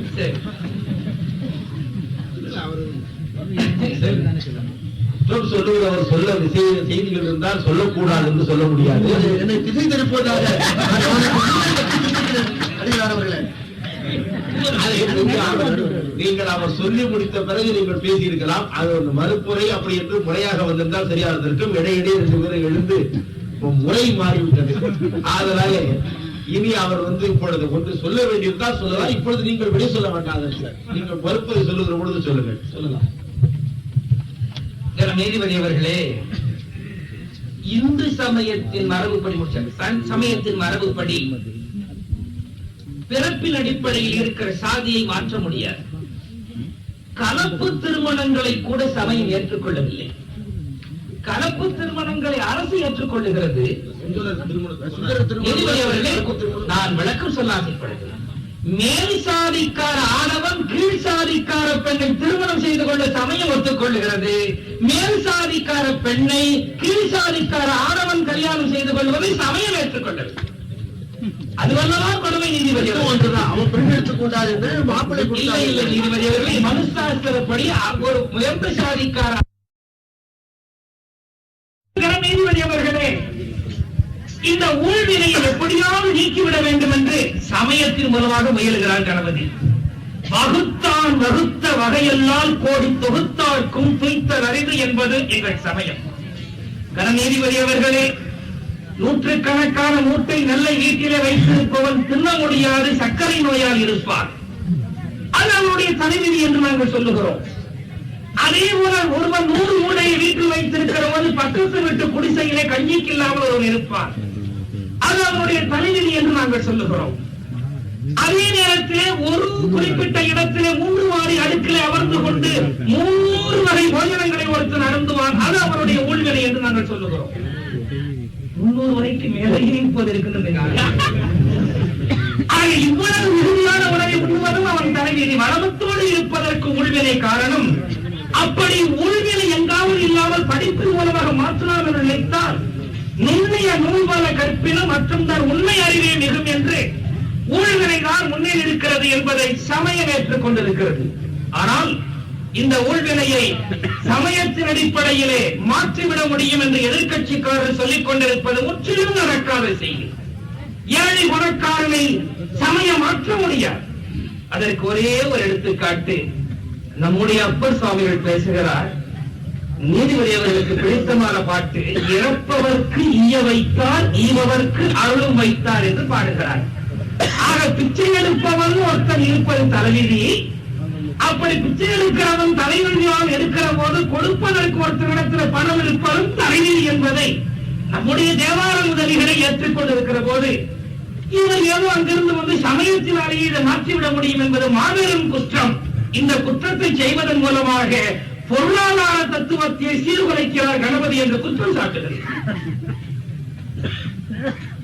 ஊழ்வினையை சமயம் நம்புகிறது என்று நீங்கள் நினைக்கிறீர்கள். நான் இப்படி திருமுறைகளில் சமய பெருமுறைகள் அத்தனை பேருமே நினைக்கிறார்கள். அத்துணை பேருமே ஊழ்வினையை வெற்றி பெற முடியும் என்று சொல்கிறார்கள் என்பதற்கு பரிசலாக சான்று சொல்கிறேன். ஆனால் அத்துணை பேரையும் சொல்லாமல் மீண்டும் திருமூலர், ஞானசம்பந்தர் முதலிய சிறந்த அருளாளர்களை முன்மொழிய ஆசைப்படுகிறேன். அவர்கள் சொன்னார், இறப்பவருக்கு ஈய வைத்தார், கரப்பவர் தங்களுக்கெல்லாம் சடுநரகங்கள் வைத்தார் என்று சொன்னார். சொன்னவர் அப்பர், மறந்துவிடக் கூடாது. ஆனா அதே பெருமான் சொல்லுகிறார், ஊழ்வினையை பற்றி ஒத்துக்கொண்டிருக்கிற பெருமான் சொல்லுகிறார், கரப்பவருக்கு நரகம் தயாராக இருக்கிறது என்று சொன்ன அப்பரடிகள் சொல்லுகிறார், அல்லல் என் செய்யும், அறிவினை என் செய்யும், தொல்லை வல்வினை தொந்தம் தான் என் செய்யும். பிராரப்தம், ஆகாமியம், சஞ்சிதம் என்று சைவ சித்தாந்தம் பேசுகிறதே, இதிலே இருக்கிற இந்த பிராரப்த வினை இருக்கிறதே துஷ்டால் என்று ஒழியாதது. இதற்கு அடைமொழிகளாலே என்று சொல்லுகிறார். அது இப்பொழுது எனக்கு விளக்கம் அல்ல, நேரம் போதாது. அல்லல் என் செய்யும், அருவினை என் செய்யும், நீக்க முடியாத வினை என்ன செய்யும், தொல்லை வல்வினை தொந்தம் தான் என் செய்யும். தொடர்ந்து வருகின்ற அந்த சஞ்சிதம் இருக்கிறது, அதுதான் என் செய்யும். எப்பொழுது தில்லை கூத்தனுக்கு எல்லை இல்லாதது ஒரு அன்பு வைத்தால் அவைகளை ஒழித்து விடலாம் என்று சொன்னார். இது உங்களுக்கு ஏற்றுக்கொள்ள இஷ்டமில்லை. ஆனால் ஞான தந்தையாக இருக்கிற ஞான சம்பந்தர் வெளிப்படையாக சொன்னார், அழகாக சொன்னார், அவ்வினைக்கு இவ்வினையாம் என்று சொல்லும் அதில் அறிவீர். இவரை பார்த்துதான் கேட்டார். கணபதி சொல்லுகிறான், அவ்வினைக்கு இவ்வினை முன்னே செய்த வினைதான் இப்பொழுது என்று ஊழ்வினை பிரச்சாரம் செய்கிறான். ஆனால் அதற்கு ஊழ்வினையை வெல்லலாம் என்று ஏமாற்றுகிறான் என்று சொன்னாரே, நான் ஏமாற்ற இல்லை. ஞானசம்பந்தர் சொன்னார், சைவம் என்ன சொல்லுகிறது, வினை பயனை ஒத்துக்கொண்டாலும் கூட அவ்வினைக்கு இவ்வினை என்று ஐயோ என்று தலை வைத்து நீ தூங்க வேண்டாம், கைவினை செய்து உய்மை. நீ உழை, நீ தொண்டு செய், நீ ஊக்கத்தோடு இரு. இதுக்கு இதுதான் அர்த்தமானா கடைசி வரையில ஞான தந்தை அடிக்கோடிட்டு சொல்கிறார். என்ன சொல்கிறார் என்றால், செய்வினை வந்து தீண்ட பெறா, இது திருநீல கண்டம். சும்மா இந்த மழுப்பு வேலையெல்லாம் கிடையாது, மழுப்பு வேலையே கிடையாது. திரும்ப திரும்ப சொல்லிட்ட 3 இடத்துல ஞான சம்பந்தம் அதே பாட்டுல அவ்வினைக்கு இவ்வினையாம் என்று சொல்லும் அகுது அறிவீர். ஊரை பத்தி சொல்றாரு, இதை மாத்திரம் பிடிச்சிட்டு தொங்காதே. நான் சொல்றேன், அதை ஒழிக்கலாம். எப்பொழுது கைவினை செய்து உய்யலாம். அது திருவேணிமலையிலேயே அவர் செய்து காட்டியது. அதற்கு பிறகு ஆணையிட்டு சொன்னார், சும்மா சொல்லல. செய்வினை தீண்டப்பெறா திருநீல கண்டம் ஆணையிட்டு சொன்ன விவகாரம். ஞான சம்பந்தருக்கே ஒரு பேரு ஆணையமுது என்ற பெருமான் என்று கல்வெட்டுல இருக்கு. ஆணையிட்டு சொன்ன பெருந்தகை. அது போகட்டும், திருமந்திரத்துக்கு வருவோம். வென்றிடலாம் விதி தன்னையும், வென்றிடலாம் விதி தன்னையும், வென்றிடலாம் வினை பெறும் பாசத்தையும். இது தோத்திரம் மட்டுமல்ல, ஞான சாத்திரமும் ஆகும். நமது தமிழகத்திலே முதல் பதிபசு பாச விளக்கத்தை ஊழ்வினையின் அடிப்படையில் வைத்து சொன்ன பெருந்தகை. ஆனாலும் கூட அவர் சொல்லுகிறார், இந்த விதியை நாம் வென்றிடலாம். அங்க சொல்லும் போது விதி தன்னையும் வென்றிடலாம், வென்றிட முடியாது என்று பலர் கருதுகிறார்கள். ஆனால் சைவம், நான் கேட்கிறேன், இந்த விதியை ஒழிக்க முடியல இந்த பிறவியிலன்னா இந்த பெருமான் ஏன் இங்க வீட்டிருக்கிறான்? உன் ஊழ்வினையா அது போகவே போகாது, உனக்கு இந்த பிறவியில கிடையாதுன்னா அப்படி சொன்னார். வாய்த்தது நந்தமக்கு இது ஒரு பிறவி, இந்த பிறவியில ஒழிக்க முடியலன்னா நீ வேற எந்த பிறவியில ஒழிக்க போற? ஆகையினால இந்த பிறவியிலேயே பிறவியை ஒழிக்கணும், வினைப்பயனை ஒழிக்கணும் என்று ஆணையிட்டு சொன்ன அருளாளர். ஆகையினாலே திருமந்திரம் பேசுது வினைப்பயன் ஒழிக்கக்கூடியது என்று சொன்னது.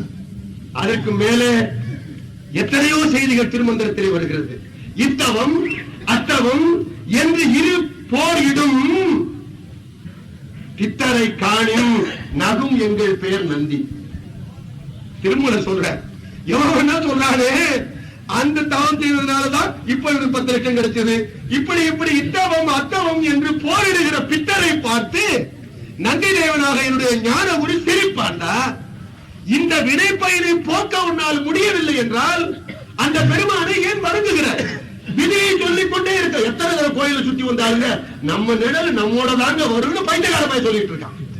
அது கூட பெருமான வணங்காம நவகிரகத்தை சுத்துறான். இந்த ஊழ்வினை எல்லாம் ஆட்டி வைக்கிறது இந்த 9 பயணம் தான்.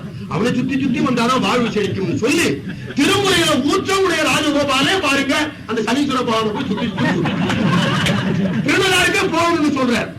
அதை நான் மறுத்து பேசுறதுனால தான் அவருக்கு ஆத்திரம் வருது. மறுத்து பேச உங்க நூல்ல எங்க இடம் இருக்குன்னு கேட்கிறார். இதை வெளிப்படையா சொல்றதுக்கு தான் என்ன கூட்டி வந்தாங்க. அவர் என்னமோ நான் செய்யற குற்றத்தை வெளிப்படையா சொல்றதுக்கே வந்ததாக மார்கட்டி பேசினாரு. நான் சொன்னதெல்லாம் அருளாளருடைய வாக்கிலே சைவத்திலே இருக்கிற செய்தியைத்தான் சொன்னேன். மற்றவர்கள் கருப்பு பகுதியை மாத்திரம் காட்டினார்கள், நான் ஒளி பகுதியை காட்டிக் கொண்டிருக்கிறேன். அவருக்கு இனி ஒளி கிடைப்பதாக. நல்லவர்கள் ஒருவருடைய ரகசியமான எண்ணத்தை வெளியே சொல்ல மாட்டாங்க. அருமையான ராஜகோபாலும் திருநாட்டுக்கு போக விரும்புவதை நம்பிக்கையின் பேரால் உங்களிடத்தில் சொன்னார். அதை இங்கே சொல்வது என்பது இப்பொழுது வழக்கு தொடுப்பு மறுப்புரையும் உள்ள நேரம் முடிந்துவிட்டது. இப்பொழுது ஏதாவது நல்ல, அதாவது முக்கியமான எதிர்கட்சி எதிரிகளை மடக்கி விளக்கம் பெறுகிறவாறு கேள்விகள் கேட்கிற வாய்ப்பு வழங்கப்படுகிறது. 2 கேள்விகள் கேட்கலாம். ஒரு கேள்விக்கு 2 துணை வினாக்கள் கேட்கலாம். விடை சொல்லுகிறவர்கள் விடைதான் சொல்ல வேண்டுமே தவிர திருப்பி வினா கேட்கக்கூடாது. வினாவுக்கு விடைதான் சில சொற்களை சொல்ல வேண்டுமே தவிர விளக்க பேச்சுக்கு புகுந்து விடக்கூடாது. இப்பொழுது முதலில் ராஜகோபால் அவர்கள் கணபதி அவர்களை வினா தொடுப்பார். வினையை இறைவன் அருளால் வெல்லலாம் என்று இருக்குமானால் அப்பரடிகளுக்கு சூலை நோய் வந்தது ஏன்? நம்பர் அருளாமையினால் என்று சேக்கிழார் சொன்னார். மீண்டும் பதில் சொல்லல. ஒரு இடத்திலே நான் ஏன் அந்த சமண சமயத்துக்கு போனேன் என்றால் நம்பர் அருளாமையினார் என்று சொன்னார். முதல் பதியத்திலேயே தனக்கு வயிற்றுவை வந்த போதும் கூட மற்ற இடத்திலும் கூட அது அப்புதடி இடத்துல சொல்ற அருள் பெரும் சூளையினால், அந்த சூளை தந்தது கூட பெருமானுடைய அருளால் தான் எனக்கு கிடைத்தது. எனவே அல்லல் வெம்பிலையால் வந்தாலும் அது அருளால் வந்தாலும் ரெண்டையுமே அவன் அருள் என்றே நினைக்கின்ற பாங்கு வருகிற போதுதான் இருவரை ஒப்பும் அளவறிவாகவும் வரும். இது ரொம்ப கஷ்டம் அவருக்கு புரிகிறது. நான் எளிமைப்படுத்தி சொல்லிருக்கேன். தீமை வந்தாலும் அவன் அருளாலே வருகிறது என்ற நம்ப அருளாமையினாலே தான் இந்த தீமை வந்தது என்றும், வயிற்றுவது நீங்கிய போதும் சரி நீங்காத போதும் சரி அருள் பெறும் சூளையினால் ஆட்கொள்ள அடைந்து இந்த தெருள் உணர்வு இல்லாத சிறுமையே யான் என்று அப்பூரி இடத்துல இந்த காரணத்தை சொல்லுகிற போதுதான் இது தீது, இது நல்லது, இது செய்தால் புண்ணியம், இது செய்தால் பாவம் என்று உணராமலே ஐயப்பன் கோயிலுக்கு கொடுப்பதை தன்னுடைய முகவரி தெரியாமல் கொடுத்தால் அது சிவபுண்ணியமாக மாறுகிறது. அது அச்சடித்து பட்டியலில் வர வேண்டும் என்று நினைத்தால் மீண்டும் அது சொர்க்கத்துக்கோ நரகத்துக்கோ ஆளாக்கக்கூடிய பேர் அங்கு வந்து விடுகிறது. அதனாலேதான் இருள் சேர் இருவினை என்றார். நீதிபதி அவர்களே, ஐயப்ப சுவாமி கோயிலுக்கு முகவரி இல்லாமல் கொடுத்தால் அது புண்ணியத்தை தருகிறது, பெயரோடு கொடுத்தால் மறுபிறவியை தருகிறது என்று அவர் சொன்னதனாலே செய்தால் அது பிறகு நல்ல பேரு கிடைக்கும். ஆனால் சிவபுண்ணியமாக செய்கிற போது என் கடன் பணி என்று செய்கிற பொழுது பிறவி அருகிறது. நல்ல பேர் கிடைக்கும் என்பதை அவர் ஒத்துக்கொள்வதனாலே வினைப்பயனை அவர் ஏற்றுக்கொண்டிருக்கிறார் என்று பொருள். வினைப்பயன் உண்டு என்பதை நாங்கள் மறுக்க இல்லை. அதை மறுத்தால் சைவம் கிடையாது, இறைநிலை கிடையாது, கடவுள் பூஜை கிடையாது. அதற்கும் மேலே அதையும் மாற்ற முடியும் என்றுதான் நான் மேடையிலே பேசிக் கொண்டிருக்கிறேன்.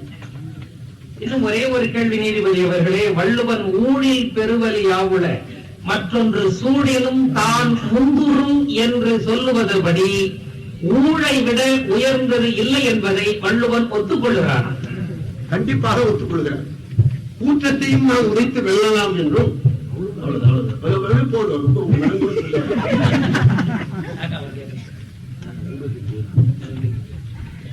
சாதி சமய சரக்குகள், மேற்குலம் கீழ்குலம் இவைகளெல்லாம் இருக்கிறது என்று அவர் சொன்னார். பெரிய புராணத்திலே உயர்ந்த ஜாதி தாழ்ந்த ஜாதி என்ற பேச்சுக்கே இடமில்லை. நந்தனாரை கொண்டு போய் தீயிலே வைத்து போனது கூட அப்படி எல்லாரையும் தீயிலே வைத்து போவதற்கு இது ஒரு வாய்ப்பாக இருந்து ஒரு மறைமுக செய்த சூழ்ச்சியோ என்று அவர் சொன்னார். அது அதற்கல்ல, இந்த மாய பொய்ப்பிறவி போய் நீங்க எரியினடி மூழ்கி அங்கு முனிவராக வந்தார் என்ற சொற்களை நாம் நினைக்க வேண்டும். அந்த பூணூலும் அந்த தோற்றமும் சீலம் மிகு அந்தனருக்கே உரிய செம்மை சார்ந்த ஒரு தோற்றம். அதை கொண்டு வந்து இன்றைய நூற்றாண்டிலே இணைத்து பார்ப்பது அறியாமை. ஏன் என்று சொன்னால், அம்பல கூத்தனே கனவுல வந்து சொன்ன பிறகு இந்த நெருப்பு அவர் என்ன செய்ய போகுது? கொஞ்சம் சிந்திக்கணும். அம்பல கூத்தனே கனவுல வந்து பேசிட்டான். நான் இங்க திசையில போயிட்டேன். ஏன்னா நமக்கு ரொம்ப சரியான இடத்துல அவர் கை ஆகையினால சாதி குலம் பிறப்புகள் பெரிய புராணத்தில் எங்குமே காழ்ப்பாகவோ அதுவே முக்கியமாகவோ கருதப்படவில்லை. அரசர் கேள்வி கேட்டா ஒன்று கேட்கலாம். அதுதான் சொல்ல வந்தேன். பெரிய புராணத்தில் எங்காவது ஜாதியை வற்புறுத்தி அதனாலே ஒரு சிறப்பு சேர்க்கப்பட்டிருக்கிறதா? நீதிபதி அவர்களே, கண்ணப்ப நாயனார், திருநாளை போவார் என்ற 2 நாயன்மார்கள் புராணத்திலும் உண்டு. சுந்தரர் பெருமான் மற்றவர்களை பாடுகிற போது அடியேன் என்று சொன்னவர், தில்லைவாழந்தனர் அடியார்க்கும் அடியேன் என்று சொன்னதில் ஒன்று. சுந்தரர் பெருமான் மறையவர் ஒருவர் மறையவருக்கு அடியார் அந்தனர் தம் அடியார்க்கும் அடியார், அடியார்க்கும் அடியேன் இன்னும் படிவை காட்டுவதற்கு வந்ததை தவிர இல்ல. அவர் கேட்கிற கேள்வி தில்லைவாழ் அந்தனரும் அடியார்க்கும் அடியேன். அங்கே அவர் அந்தனர் அவருக்கு அடியார், அவருக்கு அடியார். ஆக 3வது இடத்துல அடியார் தான். திருநீலகண்டத்து குயவரார்க்கும் அடியேன் என்று இங்கே குயவனார் என்றே இருந்து விடுகிறது. அங்கே அந்த எல்லா அடியாருக்குமே சேர்த்துக் கொள்ள வேண்டியதுதான் மரபு. அடியாருக்கும் அடி, எல்லா அடியாருக்கும் அடியேன் என்று என்னுடைய திருத்தொண்ட தொகையை முழுதும் பார்ப்போமானால் அடியாருக்கும் அடியேன் என்று சொல்வதிலே அவருக்கு ஒன்றும் அது உயர்வோ தாழ்வோ, அதே சிந்தனை தான் எல்லா அடியாருக்கும் என்பதை அடியனுடைய கருத்து. ஊழ்வினை காரணமாகத்தான் நடந்தது, இதை என்னால் மாற்ற முடியவில்லை என்று எந்த அடியாராவது சொன்னதுண்டா? நீதிபதி அவர்களே, கூற்றாயினவாறு என்று அப்பரடிகள் சொன்னதற்கு பெரியவர்கள் விளக்கம் எழுதுகிற போது, ராவணேஸ்வரன் இமயமலையை தூக்கிய போது பெருமான் அழுத்தியதாலே கைகள் சிக்குண்டு அவன் கத்த, அந்த சமயத்தில் வாகீச முனிவராக இருந்த கைலையம்பதியில் இருந்தவர் சாமகான பிரியன் இறைவன் என்று சொல்ல, உடனே ராவணன் அந்த பாடலை பாடி உய்தி பெற்றார். ஆக தீயவனுக்கு இந்த உதவியை செய்த வினை பயன்தான் இங்கே சூளை நோயாக வந்தது என்று பெரிய புராணம் கூறுவதனாலே கூற்று ஆயினவாறு என்று அப்பரடிகள் பாடியதாக வரலாறு. இந்த சபையிலே நான் பணிவாக தெரிவித்துக் கொள்வது, அது மரபு வழி வந்த சைவ நூல்களில் அது சொல்லப்பட இல்லை. எங்கோ கோவை மாவட்டத்தினுடைய கணேச கவுண்டர் என்ற சைவ செம்மல் எழுதிய விரிவுரை. அந்த செம்மலுக்கு எந்த அசரீர் கொடுத்தது?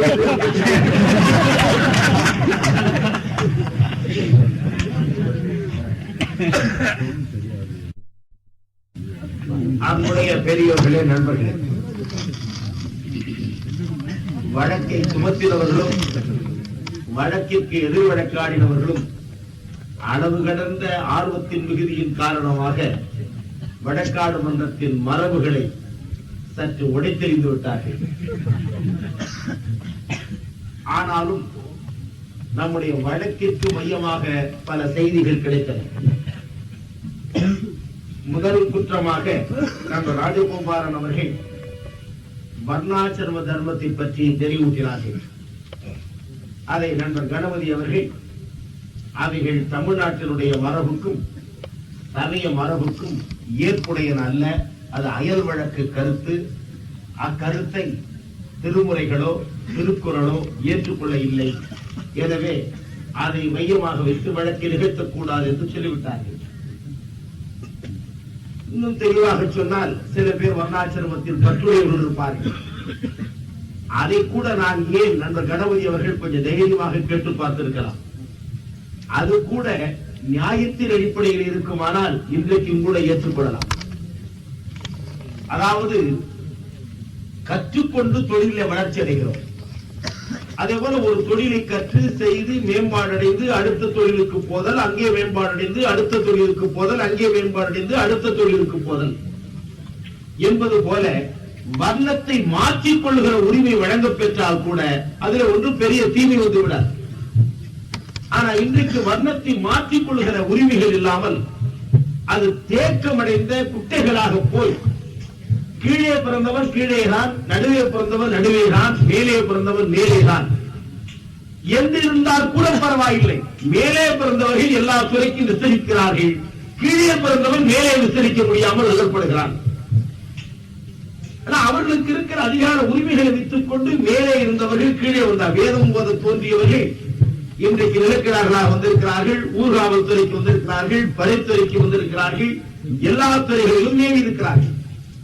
ஆனால் தாழ்த்தப்பட்டவனாக சுந்தரனாக பிறந்த ஒருவன் வேதம் ஓதுகிற உரிமை இதுவரையில் பெறவில்லை. இவன் உழுகின்ற நிலத்திலே அவருக்கு உரிமை வந்திருக்கிறது, அவன் ஓதுகிற வேதத்திலே இவருக்கு இன்னும் உரிமை வரவில்லை. ஆக மாறுதலுக்கு இடம் இருக்குமானால், வசதி இருக்குமானால், அதை கூட நம்முடைய கணபதி அவர்கள் பெரிய பாவமா என்று கூட நீங்கள் கத்தித்து பார்த்திருக்கலாம். இருந்தாலும் அவர் முதலே மோசம் என்று சொல்லிவிட்டார். அடுத்த சாதிகளை பற்றி நினைவூட்டினார்கள். அதிலே சேக்கிழார் காலத்தில் சாதி முறைகள் இருந்தன. சேக்கிழார் காலத்திற்கு மட்டும் வந்தன, அப்பரடிகள் காலத்திலேயே இருந்தது. 7ஆம் நூற்றாண்டிலே இருந்தது. இந்த சாதி வேற்றுமைகளை கடுமையாக சாட அப்பரடிகள் முயற்சித்திருக்கிறார். சாதி வேற்றுமைகளை நீக்கக்கூடாது என்று சொல்லுகின்ற நிலப்பிரபுத்துவ சமுதாயங்கள், முதலாளித்துவ சமுதாயங்கள் அப்பரடிகளை தன்னக்கற்ற முயற்சி செய்திருக்கின்றன. இவைகளை விட்டு விட்டு நீ பக்தி பிரச்சாரம் பண்ணு என்று. அதுக்கு உரிய பாட்டே இருக்கிறது. சங்கரிதி பதுவரிதி இரண்டும் தந்து பணம் பொற்குவியல் முதலாளிகள் தர முடியும். எனவே பொற்குவியலை அப்பரடிகளுக்கு கொடுத்து நீ பக்தி பிரச்சாரம் பண்ணு, தேவாரம் பாடு, சாதி லட்சுமி போக வேண்டும், தீண்டாவி போக வேண்டும் என்று சொல்லாதே. அவர் மாற்றிட்டார், வாங்க மாட்டேன். அந்த காலத்துல லஞ்சத்துல அவ்வளவு பெரிய விஷயம் போகுது. சங்கநதி பதுமநதி இரண்டும் தந்து அது மாற்றேன் உடனே சரி நிலத்தில பசி இருக்குமா ஆசை இருக்குமா, ஒரு மடங்கடம் கட்டலாம் ஆசைப்படுவாரா என்று நினைத்து சார் ஒரு ஏக்கர் நிலம் தரேன், ஒரு மடம் கட்டி கொண்டு ஒரு சொல்லிப்பார் ஒரு நிலப்பரப்பு தரணியோடு மாறாட தருவரையனும் அது வாங்க மாட்டார். மங்குவார் அவர் செல்வம் மதிப்போம் அல்லோ. என்னையா ஒண்ணும் வேண்டாயா, நீ சொல்லப்படுத்துறியே, அவன் ஆச்சாரம் இல்லாம இருக்கிறானே, ஆச்சாரம் இல்லாதவரை உள்ள கொண்டாந்து விடுறியே, அவன் ஆவுரித்து தின்கிறானே என்று ஆச்சாரத்தை வைத்து மறுத்திருக்கிறார்கள். அவர் சொல்லிட்டார், அவன் பாவியாக இருந்தாலும் கங்கைக்கு வந்து குளித்தாத்தானே பாவம் போகும். எனவே அவன் கங்கையமா சடைக்கிறந்தார்க்கு அன்பு என்று வந்துவிட்டால் அவனுக்கு உரிமை உண்டு, அவன் வந்த பிறகு தேறிக்கொள்வான். ஆமா, அவருடைய காலத்திலேயே சாதி வேற்றுமைகளுக்கு எதிரான சிந்தனைகள் தோன்றி மூடி இருக்கிறது. சாதி வேற்றுமைகளை காப்பாற்றுகிற கட்சியை சேர்ந்தவர்கள் அப்பொழுதும் கத்தையாக சாஸ்திரங்களை வைத்துக் கொண்டு வழக்காடுகிறார்கள். அன்று ராஜகோபாலனுக்காவது ஒரே ஒரு தாழ்தான் கையில் இருந்தது. ஆனால் அப்பரடிகளை சந்தித்த வழக்கறிஞர் சாஸ்திர கட்டுகளை வைத்திருந்திருப்பார் போல் இருக்கிறது. சாத்திரம் பல பேசும் சடக்கர்கள். சாத்திரம் பலவற்றை வைத்துக் கொண்டு சடக்கர்னார் என்னன்னா சொல்ற கேள்விக்கு பதில் சொல்ல திருப்பி வரான், 12ஆம் பேசியிருக்கிறான். எனவே சாத்திரம் பல பேசும் சடக்கர்கள் கோத்திரமும் குலமும் கொண்டு என் செய்வீர் என்று கேட்டார். ஆக மிக தொன்மை காலத்திலிருந்து இந்த நாட்டில் இந்த சாதி வேற்றுமைகள் புகுத்தப்பட்டு விட்டது. ஆனால் இவற்றை எதிர்த்து நம்முடைய நாயன்மார்கள் போராடி இருக்கிறார்கள். இந்த போராட்டங்கள் அங்கெங்கே சில சமயம் வெற்றி பெற்றன. ஆனால் ஒரு பெரிய குறை, ஒரு சமயத்தில் ஒரு தடவை ஒரு ஞானி தோன்றி ஒரு கருத்தை கூறிவிட்டால் அந்த சமயத்தில் ஏற்றுக்கொள்ளப்பட வேண்டும். இந்த நாட்டில் ஒரு பெரிய குறை, ஏற்றுக்கொள்ளப்பட மாட்டார்கள். அப்பரடிகள் திருமறைப்படி சாதி இல்லைதான், ஆனால் ஆலயத்திலே சாதி உண்டு. அப்பரடிகள் திருமறைப்படி சாதி இல்லை, ஆனால் மனங்களிலே சாதி உண்டு. அப்பரடிகள் திருமறைப்படி சாதி இல்லை, ஆனால் பந்தியிலே சாதி உண்டு.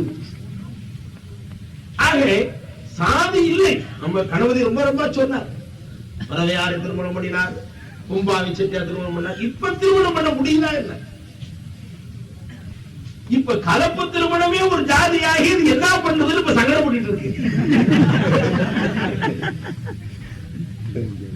அப்புறம் அரசுக்கு ஒரு மாதிரியா முடிவு பண்ணிச்சு, இந்த கலப்பு திருமணத்தை எந்த சாதியில சேர்க்கலாம், அது பிறக்கிற குழந்தைய, அந்த குழந்தை எந்த பாணியில் வளர்க்கப்படுதோ அந்த சாதி.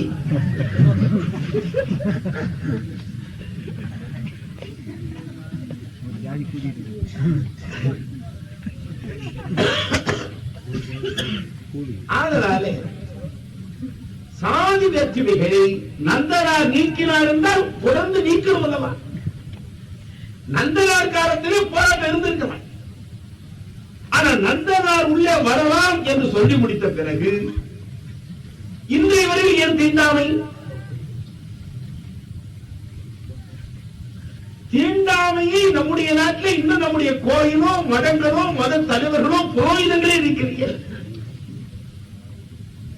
நந்தனாரை பேர் சொல்லி, திருநீலகண்ட யாழ்ப்பாணரை பேர் சொல்லி, திருநிலக்கு நாயனாரை பேர் சொல்லி, கணபதி அவர்களே திருநிலக்கு நாயனார் பெயரை சொல்லி, ஞானசம்பந்தர் பெயரை சொல்லி, திருநாவுக்கரசர் பெயரை சொல்லி, சேக்கிழார் பெயரை சொல்லி, திருவள்ளுவர் பெயரை சொல்லி, உங்கள் நாட்டு மத தலைவர்கள் இந்த நாட்டினுடைய தீண்டாமையை நீக்க வேண்டும் என்றால் கோயிலை திறந்து விட்டார்கள். நாடு விடுதலை பெற்ற பிறகு அல்லவா அரசியல் சட்டத்தின் அடிப்படையில் சட்டசபையில் சட்டம் செய்த பிறகு குறுக்க திறந்து விட்டார். ஆக சமயம் தத்துவத்தில் ஒன்று சொல்லுகிறது, நடைமுறையில் ஒன்றை பின்பற்றுகிறது. காரணத்தில் ஒன்றை சொல்லுகிறது, காரணத்தில் ஒன்றை காட்டுகிறது.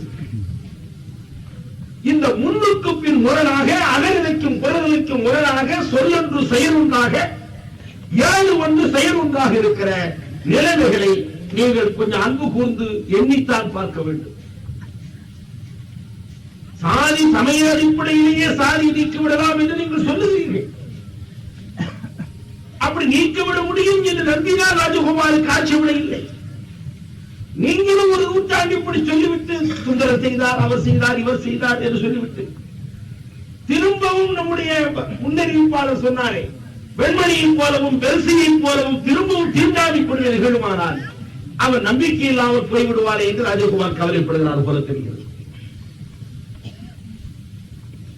ஆனால் சேக்கிழார் ஒரு இடைப்பட்ட கால காப்பி ஆசிரியர்.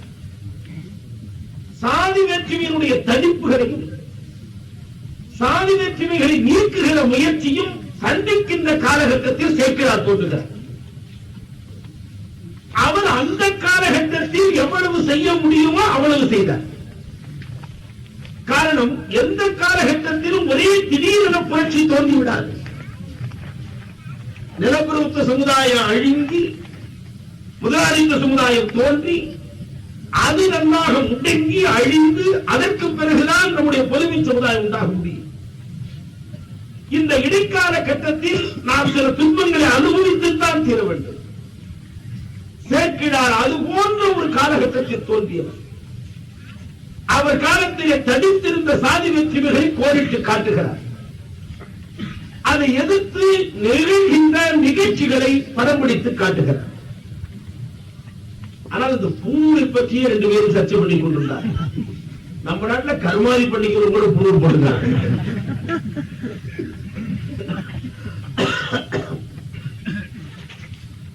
அதாவது ஒரு சடங்கு செய்வதற்கு அது ஒரு அடையாளம் என்று வைத்து எந்த தமிழனுக்கு சடங்கு செய்வதற்கு உரிமை இல்லை என்று சொல்லி அவர் திருமணம் பண்ணினால் கூட பூ போட்டுதான் திருமணம் பண்றோம். அவர் கருமாதி பண்ணாலும் திருமணம் பூ போட்டுதான் பண்றோம். ஏன்னா இவருக்கு எந்த சடங்கும் செய்வதற்கு தகுதி இல்லாதவன், உரிமை இல்லாதவன், சடங்கு செய்வதற்குரிய லைசன்ஸாக இருக்கிறார், அதை போட்டுக் கொண்டுதான் செய்யணும் என்பது போல இருந்தாச்சு. இப்போ ஒன்று புலன் பார்ப்பவர் மட்டும் தான் போறாங்க சொல்ல முடியும். கூட தான் போட்டுக்கிறாரு, கொல்லர் போடுறாரு, கொய்யவர் போடுறாரு, கருமார் போடுறாரு, பொற்கொல்லர் போடுறாரு. அது வந்து ஒரு உயர்ந்த சாதியின் சின்னமாகவே இல்லை. அது இப்ப யாரோ வேண்டும் என்று சொல்லிக் கொடுக்கிறார். அதெல்லாம் ரொம்ப பழைய காலத்துல வேணா உயர்ந்த சாதியின் சின்னலா இருந்து இப்ப சின்ன பிள்ளை விளையாட்டு போட்டுட்டு போறான் தெருவில். ஆதலாலே அது அல்ல. ஆனா நெருப்பிலே இருப்பது இருக்கிறத 2 நீங்க பெரிய புராணத்தில 2 நிகழ்ச்சி பேசுகிறார் சேர்க்கிறார். நந்தனார் வாழ்ந்த காலம், கண்ணப்பர் வாழ்ந்த காலம். நந்தனார் வாழ்ந்த காலம் நல்ல நிலப்பூர்வத்துவம் வாழ்ந்த காலம். அது தஞ்சை தரணி நிலப்பிரபுத்துவத்தினுடைய தாய். அங்கே அவருடைய நில சுவார்ந்தார் இருக்கிறாரே, அவர் வேட்டுக்குடியராகவும் போய்விட்டார், நிலச்சுவார்ந்தாரும் போய்விட்டார். அந்த சூழலிலே நந்தனார் வளர்கிறார். சரி, நந்தனாருக்கு தான் தடை இருந்ததை தவிர கண்ணப்பருக்கு தடை இல்லை. கண்ணப்பர் வேடம் தானே, இந்த 4ஆம் ஜாதி தானே ராஜகோபால் அவர்களே. அவர் ஒன்றும் தில்லைவாழ் அந்தரவிலேயே அங்கே கண்ணப்பர் விரும்புகிறன்னு உள்ள போறாரு. அவரும் 4ஆம் ஜாதி தான், வேடம் தான். ஆனா அவர் வேலுவர் தலைவன் மகன். நம்ம வீட்டுல சின்ன முதலாளி மாதிரி நம்ம ஊர்ல சின்ன பொழுது 1 வயசு பிறந்துதான் வேலைக்காரன் 80 வயசு பிறகு சின்ன முதலாளியும் தோல்றது வீசிட்டு இருப்பாங்க. ஏன்னா நம்ம நாட்டில் தங்க கரண்டியோடைய முதலாளிகள் பிறக்கிறார்கள். அதனால சின்ன முதலாளி அங்கே கண்ணப்பர் வேடுவர் குலத்தில் தோன்றியவர். அவர் வேடுவர் தலைவனின் மகன். அவரை யார் அங்க போய் தடுத்து நிறுத்த முடியும்? இங்கே இவர் கைகட்டி வேதிவிட்ட வேலை செய்தவர், நிலப்பரப்பு சமுதாயத்தில் இருந்தவர். ஒன்றை மறந்து விடக்கூடாது, கணபதி அவர்கள் இதை நன்றாக நினைவூட்டி இருக்க வேண்டும். நெருப்பித்ததற்கு காரணம் தில்லைவாழந்தருடைய மனப்போக்கு மட்டுமல்ல, சிவபெருமானுடைய மனப்போக்கும் அல்ல, நந்தனாருடைய மனப்போக்கு. காரணம், அவருக்கு ஒரு இன்ஃபீரியாரிட்டி காம்ப்ளெக்ஸ் வளர்ந்துட்டு, ஒரு தாழ்வு மனப்பான்மையை சமுதாயம் உருவாக்கி கொடுத்துட்டு வாழ்ந்தாலும் வரமாட்டேங்கிறார். ஆக ஒரு இன்ஃபீரியாரிட்டி, தாழ்வு மனப்பான்மையில தயங்கி கிடக்கிற உயிருக்கு அது தாழ்வு மனப்பான்மை முதல்வதற்குரிய சில செயல்களை, சடங்குகளை செய்துதான் அந்த தாழ்வு மனப்பான்மை நீக்க வேண்டியிருக்கிறது. அதனால சேக்கிழார் தெளிவாக சொல்லுகிறார், தாழ்ந்த சாதியில் தளர்ந்து நின்றார் அப்படின்னு. அவருடைய தளர்ச்சி, அவருடைய தளர்ச்சி என்றால் அவருடைய தளர்ச்சி இல்ல, அவருடைய காலத்து சமுதாயம் அவர் மீது திணித்த தளர்ச்சி. பூனைன்னா பாலை குடிக்கிறதா இயற்கை, பூனைன்னா பாலை குடிக்கும், ஆனா இயற்கை. ஆனா தென்னாலிராம வளர்த்த பூனை பாலை பார்த்துட்டு ஓடிட்டு ஏன்னா ஒரு தடவை சூடான பாலை குடிச்சு சூடு கண்டு போச்சு. அதுபோல நந்தனார் பிறந்த காலம் தொட்டு, வெள்ளெலும்பு துளைந்த காலம் தொட்டு, காலில் நகம் முளைத்த காலம் தொட்டு வாழ்ந்து வளர்ந்த சமுதாய அமைப்பு இருக்கிறதே, அவருக்கு ஒரு தாழ்வு மனப்பாடு உண்டாக்கி விட்டது ஒரு பெரிய கொடுமை. ஆனால் இதற்கு திருவாழ்ந்தனோ சிவமும் அல்ல, சிவபெருமான் கையாண்டது ஒரு பேராசிரியராக இருந்து இவனுக்கு இருக்கிற தாழ்வு மனப்பான்மை நீக்க வேண்டுமே என்று கருதி அந்த தாழ்வு மனப்பான்மை நீக்குவதற்காகத்தான் இந்த செயல்கள். விருப்பலை போட்ட உடனே நந்தனார் போட்ட விருப்பப்பட்டு இவர் சொன்னாரு. இவர் இன்னொரு கேள்வி கேட்டுக்கலாம்.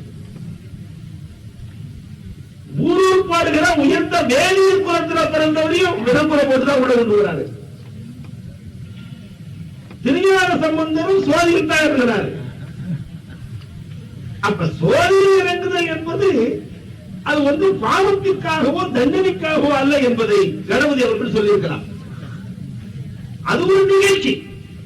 எப்படி பொருளை வேரமித்தால் சுத்தமாகிறது, உங்களுக்கு தகுதியாகிறது என்பதை போல அதனால அது ஒரு சுத்தி சடங்கே தவிர அது நந்தனாரா அது திருஞான சம்பந்தராயில் இல்லை. இரண்டு பேருக்கும் ஒரு சடங்கு நிகழ்ந்திருக்கிறது. நந்தனாரும் வேள்வித்தியில் தான் போனார், திருஞான சம்பந்தரும் வேள்வித்தியில் தான் போனார். எனவே இதுல பெரிய வேறுபாடு. அடுத்து மிக முக்கியமான செய்தியாக சொன்னது, திருநீலகண்ட யாழ்ப்பாணர் போனார். திருஞான சம்பந்தருக்கு ஒரு சந்தேகம் இருந்திருக்கு. அதை கணபதி எல்லாம் சொன்னார். அதான் அந்த பழமையை புதுமையை சந்திக்கிறேன். அவர் எங்க வைக்கிற தங்க வைக்கிறது கேட்கிறார். திருநீலகண்டர் அவர் கொஞ்சம் வளர்ந்தவர், வீட்டுல இருந்தவர். இல்ல வீட்டுக்குள்ளே இருக்கலாம், நான் பார்க்கிறது நான் சொல்றேன். ஆக இந்த வரலாற்றை படிக்கிற உடனே அது ஒரு வரலாற்று காப்பி என்பதை வைத்துக் கொள்ளணும். என்ன இருந்ததோ அதையும் சொல்லணும், இல்லை என்ன இருந்ததோ அதையும் சொல்லணும், அதை மாற்ற முயற்சித்த முயற்சியும் சொல்லணும். ஆக சேக்கிழார் காலத்தில் திருஞான சம்பந்த காலத்தில் சாதி முறை தடுத்து இருந்தது. அதுக்கு முன்னே வந்த வினை இது. இன்று வரையில் போராட இருக்கிற பீனை இதை அவர்கள் நன்றாக நினைவூட்டினார்கள், சிறப்பாகவே இருந்தது. இதைத்தான் திருவள்ளுவர் மறுப்பதற்காக பேசி பார்த்தார், பிறப்புக்கும் எல்லா உயிர்க்கும் என்று. பின்னால என்ன வேணாலும் சிறப்புல வரட்டும், செய்தொழில் தேற்றுமையினால வரட்டும், பிறப்புல ஒத்த உரிமையா வச்சுடுறான்னு நம்ம ஆளுக்கும் மாட்டேங்கிறான். 2000 ஆண்டு காலம் ஆச்சு, பல்வேறு இடங்கள்ல இருந்து 13 உரையாசிரியர் வந்துட்டாங்க. இன்னும் தான் உரை இருக்கிறோம். ஆனால் பிறப்பு ஒக்கம் திருவள்ளுவர் ரொம்ப 4 சீர் 3 சீர்ல உலக நாடுகளுடைய மனித உரிமை சாசனத்தின் சாணத்தை பிழிந்து தருகிறார். பிறப்பிலே மனிதனை வேற்றுமைப்படுத்தாதே. இவனா பார்ப்பனன், இவன் பறையன், இவன் முஸ்லீம், இவன் இந்து, பிறப்புல சொல்லாத. அவ பின்னால என்ன சமயம், என்ன மொழி, என்ன நாடு, என்ன வேணாலும் விட்டுட்டான். இப்ப நமக்கு ஆதிபத்தியம் பட்டி இருக்கிறதுனால குழந்தை பிறந்த உடனே முஸ்லீம் குழந்தை சொல்ல ஆசைப்படுறோம், இது இந்து குழந்தை சொல்ல ஆசைப்படுறோம், இது தமிழ் குழந்தை சொல்ல ஆசைப்படுறோம். உலக குழந்தைன்னு சொல்ல ஆசை வரமாட்டேங்குது. காரணம் எண்ணிக்கை பெரிதா இருக்கணும், நம்மகிட்ட வாக்குரிமை இருக்கணும், நாமே ஆட்சிக்கு வரணும். இப்படி எல்லாம் ஆட்சி வசூத்தது. அது ஜாதி மொழி சமயத்தில் இருக்கிற ஆசை கூட இல்லை.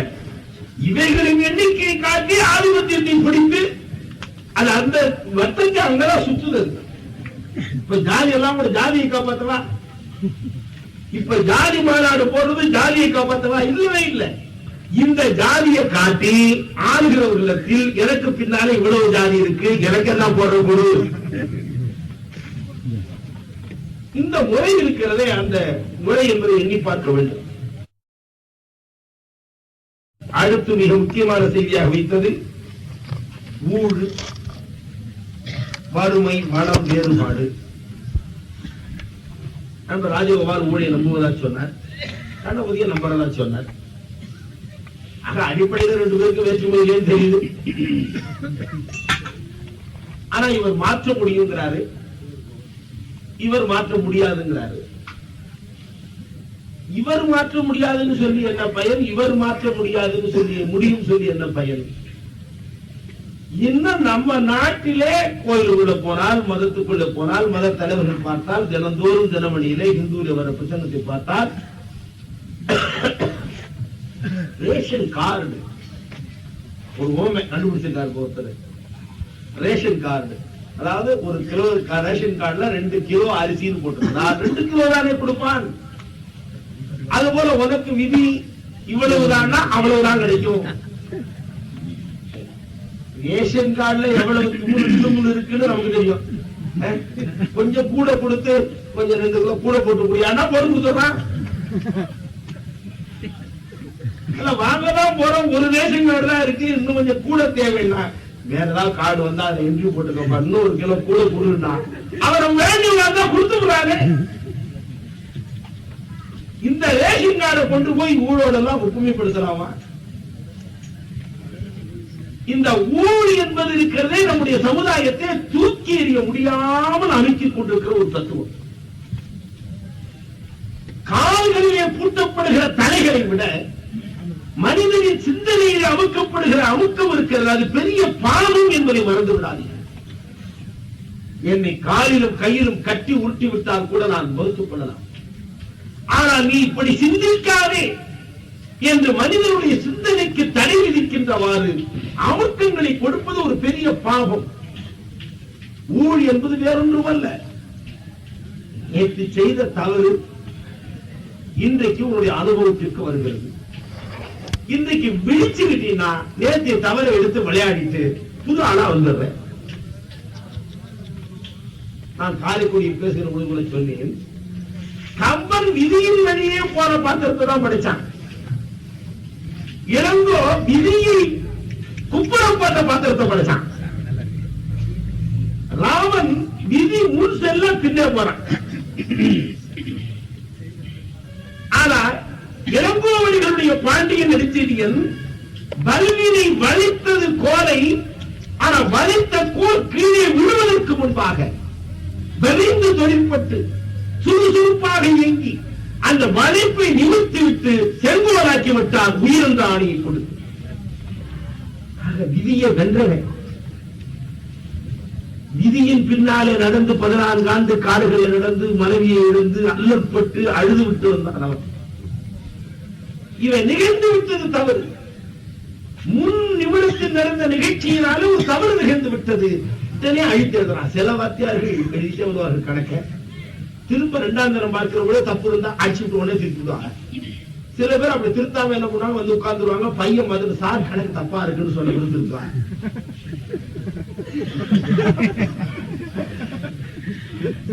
இன்னும் சில பேரு பையன் தப்புன்னு சொல்லி நாம திருத்தா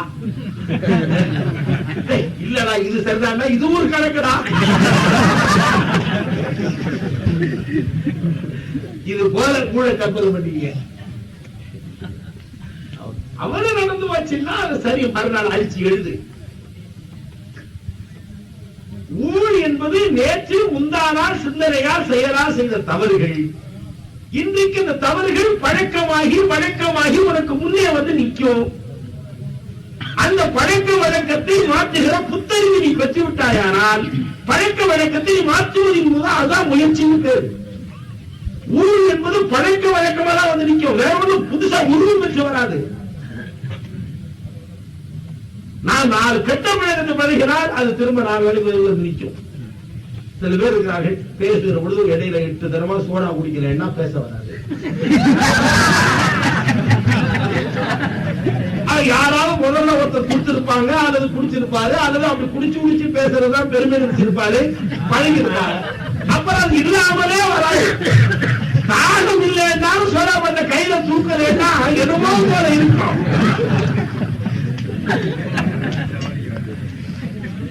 அது பழக்கம். ஊழ் என்பது நேற்று முன்தினம் சிந்தனை செயல் பழக்கங்கள் இருக்கிறது, அது இன்றைக்கு பழக்கமாகிறது, வழக்கமாகிறது. இந்த பழக்க வழக்கங்கள் சரியான அறிஞரை கூட ஏன் கேட்டா பழக்கத்தினால கேட்டான். என்ன பழக்கம்? அவனின் சொந்த பழக்கம். என்ன பழக்கம்? அது ஆட்சிக்கு வந்த காலம் முதல் அநீதியை கேட்டே அறியான்.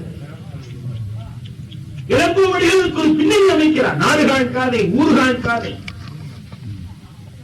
அவன் பல ஆண்டுகள் ஆட்சி பட்டத்தில் இருந்திருக்கிறான். ஒரு தடவை கூட வஞ்சிப்பத்தனை போன்ற ஒருவரை சந்தித்ததில்லை. தன் நாட்டில் நீதியே நிகழ்கிறது என்ற நம்பிக்கையில் பழகிவிட்டான். திடீரென அதற்கு மாறான செய்தி வருகிற பொழுது ஆராய்கின்ற புத்தறிவு இல்லாமல் பழக்கத்தில் அறிவிக்கப்பட்டான்.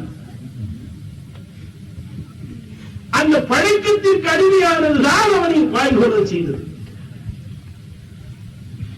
ஆக ஒவ்வொரு நாளும் நாம் நேற்றிய பழக்கம் இன்றைக்காலை சரியானதுதானா என்று ஒரு தடவை திரும்ப சோதித்து பார்த்து பழக்கப்படுத்த வேண்டும். அதிலே கெட்ட பழக்கமாக இருந்தால் மாறும். நல்ல பழக்கம் கூட வலிவு குறைவாக இருக்குமானால் இன்னும் வலிமை பெறும்.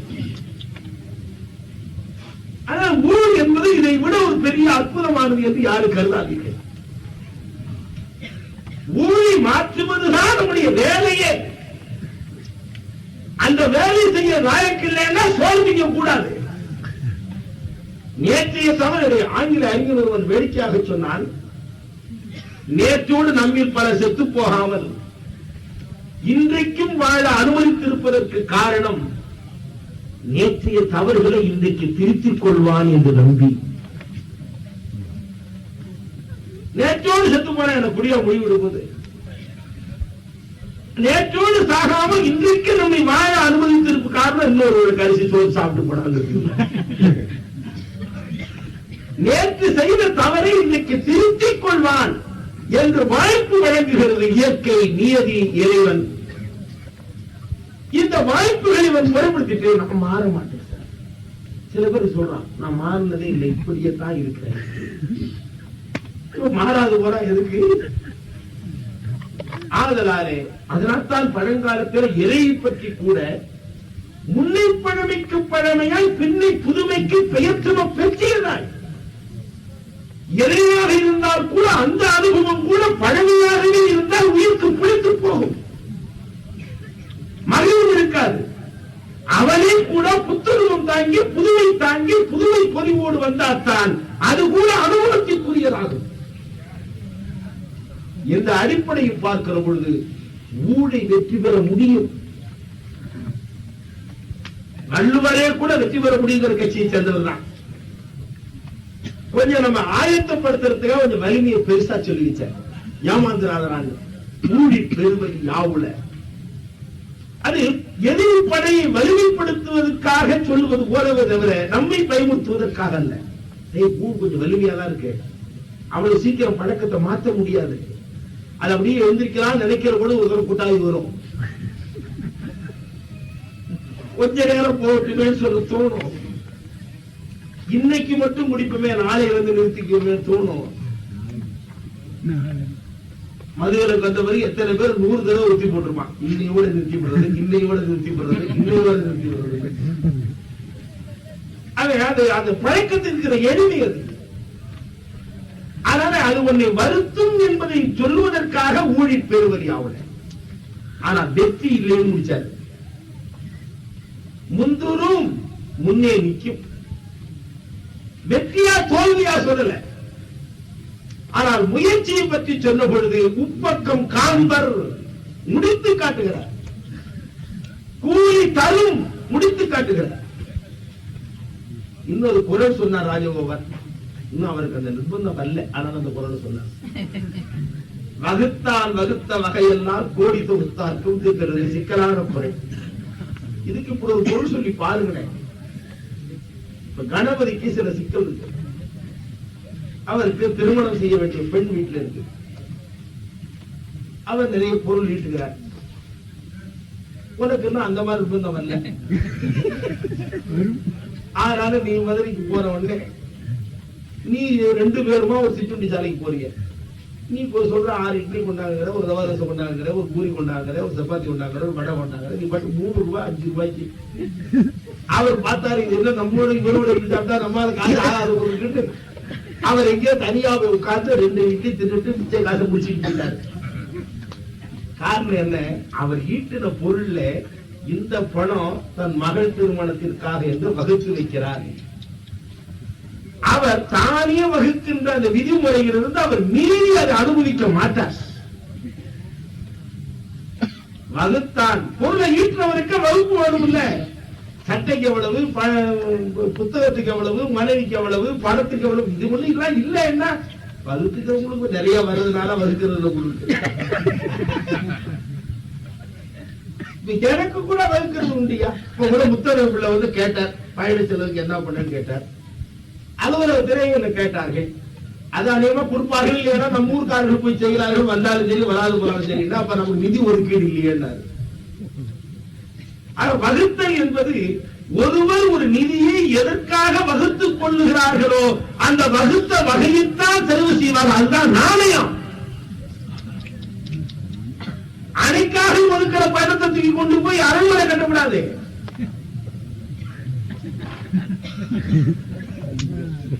கல்விக்காக ஒதுக்கிற பணத்தை கொண்டு போய் சினிமா படம் கட்டக்கூடாது. அது நாணயம். நாணயம் என்பது ஒன்றிலிருந்து ஒன்று திருடுவது மட்டுமே நாணயம் குறைவல்ல. ஒரு நன்மையை செய்வதற்காக ஒதுக்கப்பட்ட நிதியை இன்னொரு நன்மைக்காக மாற்றக்கூடாது. ஆக வகுத்தான் வகுத்த வகையெல்லாம் கோடி தொகுத்தாருக்கும் கோடி ரூபாய் இருந்தாலும் அவர்களுக்கு சில நோக்கம் இருக்கும், வகுப்பாடு முறை இருக்கும். தொழில் பண்றவனால தொழிலுக்குன்னு வச்சிருப்பான், கோயில் கட்டன்னு வச்சிருப்பான், அல்லது திருமணம் பண்ணன்னு வச்சிருப்பான், அல்லது ஒரு கட்சி வளர்க்கன்னு வச்சிருப்பான், ஏதோ ஒன்று. இதுதான் இந்த வள்ளுவருக்கு குரல் பொருள் கொள்ள வேண்டுமே தவிர வேறொன்று கொள்ள முடியாது. அடுத்து வறுமை வள வேறுபாட்டை எல்லாம் நீக்க முடியும் என்று சொன்னார்கள். உலகத்திலேயே சமயத்தினாலே வறுமை வளம் நீக்கப்படாது போனால் ஏமாற்று சமயம் என்று பொருள். ஏன்னா எல்லா சமயமும் சொல்லுகிறது கடவுள் உலகத்திற்கு தந்தை, கடவுள் உலகத்திற்கு தாய். அப்ப தாய் தந்தைன்னு சொல்லிட்டு அங்க என்ன வேறுபாடு? ஆனா நம்ம நாட்டுல அதுலதான் வேறுபாடு வந்திருக்கு. காரணம் இப்ப சமயமே மக்கள் கையில இல்லையே. சமயம் மக்கள் கையில இருந்தா பயன் உண்டு. அதுவே இப்ப பணப்பெட்டிகள் கையில போய் சிக்கிது. எப்பவுமே இந்த மத தலைவர்கள், கோச்சிக்க மாட்டாங்க, மத தலைவர்கள், செல்வந்தர்கள், ஜாதி வெறியர்கள், இந்த 3 பேரும் கூட்டு ஒப்பந்தம் பண்ணிக்குவான். ஆக்சிஸ் அவன் முக்கூட்டணி. செல்வந்தர்களுக்கு மதவாதி ரொம்ப உதவியா இருப்பான், அவர் புண்ணியம் பண்ணவர், அதனால அனுபவிக்கிறார் அப்படின்னு சொல்லி ஏழைக்கு அவன் மேல எரிச்சல் வராம பாதுகாத்துருவான்.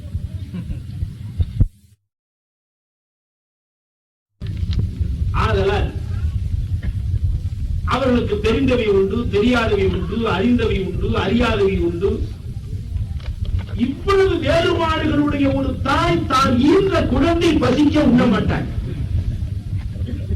ஒரு குறையும் நிறையும் உடைய தாயே, அறிவும் அறியாமையும் உடைய ஒரு தாயே தான் ஈன்ற குழந்தை பசிக்க உண்பதில்லை என்றால் உலகம் முழுதும் ஈர்ந்து பிறந்த தாயாக இருக்கின்ற கடவுள் தன்னுடைய குழந்தைகளில் பலர் உண்ணாமல் இருக்கிறார்கள் என்ற வேதனையால் உண்ணாமல் இருக்கிறார்கள். உலகம் முழுதும் உண்டு உடுத்து மகிழ்ந்து எவ்வாறு வாழ்கின்ற புதுமை முகம் வருமானால் அவன் உண்பான், நம்மோடு இருப்பான், உடன் உண்பான், ஊட்டிருப்பான். ஆக கடவுளை தாய் தந்தை என்ற உருவகம் இருக்கிறதே, அது ரொம்ப உயர்ந்த சித்தாந்தம். உண்மையான சமயம் உள்ள நாட்டில் உயிர்கள் குறைவிராது வாழ்வார்கள். குறைவிராது உயிர்கள் வாழ்க என்பதுதான் சித்தாந்தம் என்பதை நினைவூட்டி இந்த வேறுபாடுகள் சோவியத்தை பற்றி நினைவூட்டினார்கள். நாங்கள் சித்தாந்தத்திற்கு செயல்வம் கொடுத்ததனால விளைந்தது. இங்கேயும் சித்தாந்தம் இருக்கிறது, அங்கேயும் சித்தாந்தம் இருக்கிறது. ஆனா இங்கே சித்தாந்தத்திற்கு செயல்வம் கொடுக்காமல் பட்டிமன்றம் போட்டுக் கொண்டிருக்கிறோம். இங்கே சித்தாந்தத்திற்கு செயல்வம் கொடுக்க முடியாமல் வழக்காடு மன்றம் போட்டுக் கொண்டிருக்கிறோம். இங்கே செயல்வம் கொடுப்பதற்கு தடை இருக்கிறது. நாடு விடுதலை பெற்று 30 ஆண்டுகள் ஆயிற்று. இன்னும் 15 வயதுக்குட்பட்ட குழந்தைகளை கூட நாம் செல்லமாக வளர்க்க முடியும். இந்த நாட்டினுடைய எதிர்கால தலைமுறை, இந்த நாட்டில் நாளைக்கு வரிவோடு பொலிவோடு மனப்போடு வைத்துக் கொள்ளக்கூடிய குழந்தைகளை கூட பசியில் இருந்து நாம் மீட்க முடியாமல் இருக்கிறது. 3 வயதில் அழுத குழந்தைக்கு பால் கொடுத்தான் என்று நாம் கதை சொல்லுகிறோம். பசித்தது பன்றிக்குட்டிக்கு பரவன் பால் கொடுத்தார் என்று சொல்லுகிறோம். ஆனா நம்முடைய குழந்தைகள் எழுதால் PL 450 கோரிமையோ அல்லது கேர்டேக்கர் புரோகிராமோ பார்க்க வேண்டியிருக்கிறது. எனவே சமயம் உயிர்ப்புள்ளதாக இல்லை, அது ஒரு சடலமாக சமமாக, அது எதுவும் செயல் இயக்கம் இல்லாது இயக்க வடிவம் இல்லாது இருக்கிறது. நான் 1000 கோயில் சத்தியம் செய்து சொல்லிய தத்துவத்தில் குறையில்லை, கொள்கையில் குறையில்லை, கோட்பாட்டில் குறையில்லை. இவற்றை முடுக்கி போட்டுவிட்டு சில முதலைகள் பழமை போக்கிலிருந்து மனித சமுதாயத்தை விடுதலை செய்வதிலே கூச்சப்படுகிறார்கள். ஆக இந்த சமுதாய அமைப்பு இன்னும் கோடி பேருக்கு வீடு இல்லை. ஆக வறுமைக்கோ வளத்திற்கோ கடவுளும் நீதியும் ஊரும் காரணம் அல்ல. மனிதன் இன்னும் தைரியமாக ஏமாற்றுகிறார். நான் வேடிக்கையாக சொல்வது, ஏய்யா ஒருவன் போகிறான், சாதாரணமாக பஜனை மடத்து கதை தான் சொல்வது. பஜனை மடத்திலே பஜனை முடிஞ்சவர்கள் சுண்டல் கொடுப்பார்கள். சுண்டல் கொடுப்பது என்பது நம்ம நாட்டு பஜனை மடத்தின் வழக்கம். சுண்டலுக்காக வரார்களோ அல்லது பஜனைக்காக சுண்டலை எனக்கு தெரியும். சுண்டல் கொடுக்கிற நேரம் வந்தது, சுண்டல் குறைவா இருந்தது, கூட்டம் நிறைய இருந்தது. எதுக்க இருந்த ஒருத்தர், ஐயா கொஞ்சம் சுண்டல் குறைச்சலா இருக்கு, எல்லாருக்கும் கிடைக்கிறாங்க, நிறைய கொடுக்குறாங்க. கொஞ்சம் கொஞ்சமா கொடுத்துட்டு வந்தாங்க. 10 பேருக்கு பின்னால் இருந்த ஒரு பயனுக்கு அது வரையில் சுண்டல் வருமோ வராதோ சந்தேகம் வந்துட்டு. சும்மா இருப்பானா? அப்பாவியா இருந்தா சும்மா இருப்பான், அவனும் சுறுசுறுப்பான. எழுந்தான், நம்ம எல்லாம் எதிர்பார்த்தா நடக்காது, போயிட வேண்டியதான் முடிவு பண்ணான். முண்டி அடிச்சு பல பேரை கீழே தள்ளி மிதிச்சுக்கிட்டு முன்னேறி வந்தான். சுண்ட சரியில வந்துட்டான். இவ்வளவு முண்டி அடிச்சு மோதி நெருக்கிட்டு வந்து சுண்டல வந்தா கேட்டா வாங்குவான். அள்ள ஆரம்பிச்சான். அழுவன் அளவாவா அழுவான். 10 பேர் சுண்டல அள்ள ஆரம்பிச்சான். உடனே பக்கத்துல இருந்த ஒருத்தர் அநியாயம் பண்றான், அக்கிரமம் பண்றான், 10 பேர் சுண்டல ஒருத்தன் ஆடுறான், அவன் புறா புறான் பஜனை மடத்தில் இருந்தது. அவர் போல நல்ல வைத்தியர். வெந்த சுண்டல பஜனை மடத்துல 10 பேர் சுண்டல ஒருத்தன் அழிட்டு போறது அநீதின்னு இந்த நாடு ஒத்துக்கிட்டு இருக்கு பஜனை மடத்துல. ஆனால் 3 அல்ல 4, 5 ஆண்டு திட்டங்கள் நிறைவேற்றப்பட்டிருக்கின்றன. பசுமை புரட்சி நிகழ்ந்திருக்கிறது. ஆலைகளிலே தொழிற்சாலைகளிலே புரட்சி ஏற்பட்டிருக்கிறது. தேசிய வருமானம் உயர்ந்திருக்கிறது. நாட்டு வருமானம் உயர்ந்திருக்கிறது. ஆனால் 80 பேர் வயிற்றுல மண்ணை போட்டுட்டு 20 பேர் எதிர்த்து போயிட்டான். யாராவது கேட்கிறோமா? மத பக்கத்துல போய் சொன்னா அவன் கொடுத்து வச்சவன் அனுபவிக்கிறான்னு அவனுக்கு பாதுகாப்பு செய்யாது. போலீஸ்காரருக்கு போய் சொன்னோம்னா பொசிஷன் இருக்கு, ப்ரொடெக்ஷன் தரேன்னு சொல்றான். சட்டமும் கைய விட்டது, சமயமும் கைய விட்டது. அவன் வாட்டு வாழ்ந்திருக்கிறான். ஆக சமய அமைப்பு ஏழ்மைக்கு எதிரானது, வறுமைக்கு எதிரானது. ஆனால் அந்த தத்துவத்திற்கு செயலுருவம் கொடுக்கிறவர்கள் நல்லவர்களாக இல்லை. தெளிவாக சொன்னால் இன்றைக்கு சமய நம்பிக்கை உடையவர்கள் நல்லவர்களாக இல்லை. தப்பித்தவரை ஓடினவர் இருந்தால் அவர்கள் நல்லவர்களாக இல்லை. ஆக தத்துவத்தில் குறையில்லை, கொள்கையில் குறையில்லை, இலக்கியத்தில் குறையில்லை, மறைகளில் குறையில்லை. அவைகளை நடைமுறைப்படுத்துவதில் இருக்கின்ற முடக்கம் இருக்கிறதே, அந்த முடக்கத்தை உடைத்தே தீர வேண்டும் என்பதை எண்ணி பார்க்க வேண்டும் என்று சொல்லி சோவியத்தில் ஏற்பட்ட பலன் அது ஒன்றுதான். அங்கே முதலில் மனிதனை தைரியமாக இருக்க சொன்னார். இந்த அடிப்படை அன்பு கொண்டு எண்ணி பார்க்க வேண்டும் என்று கேட்டுக்கொண்டு அடுத்து சமய மரபுகளை மீறுதல் எல்லாம் சொன்னார்கள். என்னுடைய கருத்தாக முடிவாக சொல்வது, நண்பர் கணபதி அவர்கள் நல்லவர். அவரை பற்றி நான் தெரிந்த வரையில் அவர் சமய நம்பிக்கை உடையவர், கடவுள் நம்பிக்கை உடையவர். அவர் சமய நம்பிக்கையிலே திருஞான சம்பந்தர், திருநாளை கண்ட பழையனாரே, சுந்தரமூர்த்தி நாயனார் கலப்பு திருமணம் பண்ணினாரே என்றெல்லாம் நம்புகிறார்கள். எனவே சாதி வேற்றுமைகளை இந்த மாதிரி வரலாறுகளை பேசி போய்விடலாம் என்று அவர் நினைக்கிறார். அவர் அப்பாவியாக இருக்க நினைக்கிறாரே தவிர அது ஒன்றும் பெரிய குறை அல்ல. ஆனால் சமய அமைப்பின் அடிப்படையிலேயே சாதி வேற்றுமைகள் நீக்க வேண்டும் என்றால் ஒரு பெரிய தீவிரமான போராட்ட உணர்ச்சி, இவைகளை வைத்துத்தான் இந்த சமுதாயம் அழிந்து போகிறது என்பதை காட்டி யாரெல்லாம் சாதி வேற்றுமை தீண்டாமைகளை அனுப்பிக்கிறார்களோ அவர்கள் கடவுள் நம்பிக்கை இல்லாதவர்கள், நாஸ்திகர்கள், சமுதாய விரோதிகள் என்று நாம் எதிர்க்கின்ற காலம் வந்தால்தான் உண்மையான சமயம் வேரோங்க முடியும். அதே போல வளம், வறுமை இன்றைக்கு இருக்கிற பெரிய குறை. மேடை போடுவதற்கும் பணம் தேவைப்படுகிறது. எனவே மேடை போடுவதற்கு பணம் கொடுப்பவர்கள் அவர்களாக வந்து விட்டால் அவர்களை எடுத்து பேச முடியாது, பின்னாலே மேடை ஒழிக்காது. இப்படிப்பட்ட சிக்கல் இருப்பதனாலே மேடைகளிலே கூட நியாயங்களை சொல்வதற்குரிய வாய்ப்புகள் வர வர குறைகிறது. எனவே ஆங்காங்கு ஊழியர்கள் மேடை வைக்கின்றவர்கள் எளிய முறையில், சிக்கனமான முறையில், வசதி படைத்தவர்களுடைய காசுகளை பெற்றுத்தான் செய்ய வேண்டும் என்று இல்லாமல் சமுதாய அமைப்பினுடைய மாற்றத்திற்குரிய கருத்தை வழங்குகிறவாறு மேடைகள் அமைத்து, வளம் வறுமை என்ற வேறுபாடு கடவுளின் ஏற்பாடும் அல்ல, வேறு எந்த ஏற்பாடும் அல்ல, அது மனிதனின் ஏற்பாடுதான். அது அண்மையில திருப்பத்தூர் தமிழ்ச்சங்கம் அருமையாக தீர்மானம் போட்டிருக்கிறது. உலகியல் பொருளியல் வேறுபாடுகளுக்கு காரணம் முறையில்லாத அரசு இருப்பதுதான். அறிவியல வேறுபாடு இருக்கலாம், நுண்ணிய உணர்வியல வேறுபாடு இருக்கலாம், அவனுடைய பயிற்சியை பொறுத்தது. உலகியல் வேறுபாடுகள், பொருளியல் வேறுபாடுகளுக்கு சமயம் காரணம் அல்ல, கடவுள் காரணம் அல்ல, ஊர் காரணம் அல்ல. இன்னும் தெளிவாக சொன்னால் எனக்கு அருமையான ஒரு கருத்து புரிகிறது. திருவள்ளுவருக்கு கடவுள் நம்பிக்கை உண்டு, திருவள்ளுவருக்கு ஊர் நம்பிக்கை உண்டு, திருவள்ளுவருக்கு முற்பிறப்பு நம்பிக்கை உண்டு, திருவள்ளுவருக்கு பிற்பிறப்பு நம்பிக்கை உண்டு. அவரே கூட அவ்விய நெஞ்சத்தான் ஆக்கவும் செவ்வியான் கேடும் நினைக்கப்படும் என்று சொன்னார். ஆக நல்லவன் வெளிப்பாடி ஏழையாக இருக்கிறானே, நல்லவன் அல்லாமல் வெளிப்பாடியாகவும் அல்லாமல் ஊரில் உறிஞ்சி வாழ்கிறவன் வசதியாக இருக்கிறானே, இந்த வேறுபாடு எதனால் என்று திருவள்ளுவரை கேட்ட பொழுது ஆராய என்று சொன்னார். கடவுளை நம்பின திருவள்ளுவர் கடவுளை போய் சொல்லவில்லை காரணமாக, ஊழி நம்பி பேசிய திருவள்ளுவர் ஊழி காரணமாக சொல்லவில்லை. முற்பிறப்பை நம்பிய திருவள்ளுவர் கூட இங்கே முற்பிறப்பை சொல்லவில்லை. நினைக்கப்படும் ஆராய. ஆக திருவள்ளுவருக்கு ஊழிய நம்பிக்கை இருந்தும் கூட பொருளியல் வேறுபாட்டுக்கு ஊர் காரணமல்ல என்று அளித்திருக்கிறார். அவர் அதிக முடிப்பாளராக இருந்து செல்வம் பெற்றிருந்தால் பரவாயில்லை. எனவே இப்படி முடித்தோம். செல்வத்திற்குரிய தகுதியான அறிவும் உழைப்பும் இருந்தால் அவர் அதற்கு உரியவர். அதற்குரிய தகுதியும் அறிவும் இல்லை, ஆனால் அது கொள்ளை என்று முடிவு செய்யும். அதனாலே வளம் வேறுபாடுகள் என்பது சமயத்தின் அடிப்படையிலே இல்லை, அவற்றை நீக்க முடியும் என்ற கணபதி அவர்களுடைய கருத்து உயர்ந்ததுதான். இந்த இரண்டு கருத்தை வைத்து அவர் குற்றம் செய்தார் என்று சொல்ல முடியாது. ஆனால் நண்பர் கணபதி அவர்களுக்கு ஒரு எச்சரிக்கை மட்டும் இந்த முறையீடு மன்றம் செய்கிறது. இப்படி செய்ய முடியும் என்று மட்டும் சொல்லாமல் களம் அமைத்து புரட்சியை தோற்றுவித்து இந்த தத்துவங்களுக்கு செயல்முறை கொடுக்க முன்வாருங்கள்.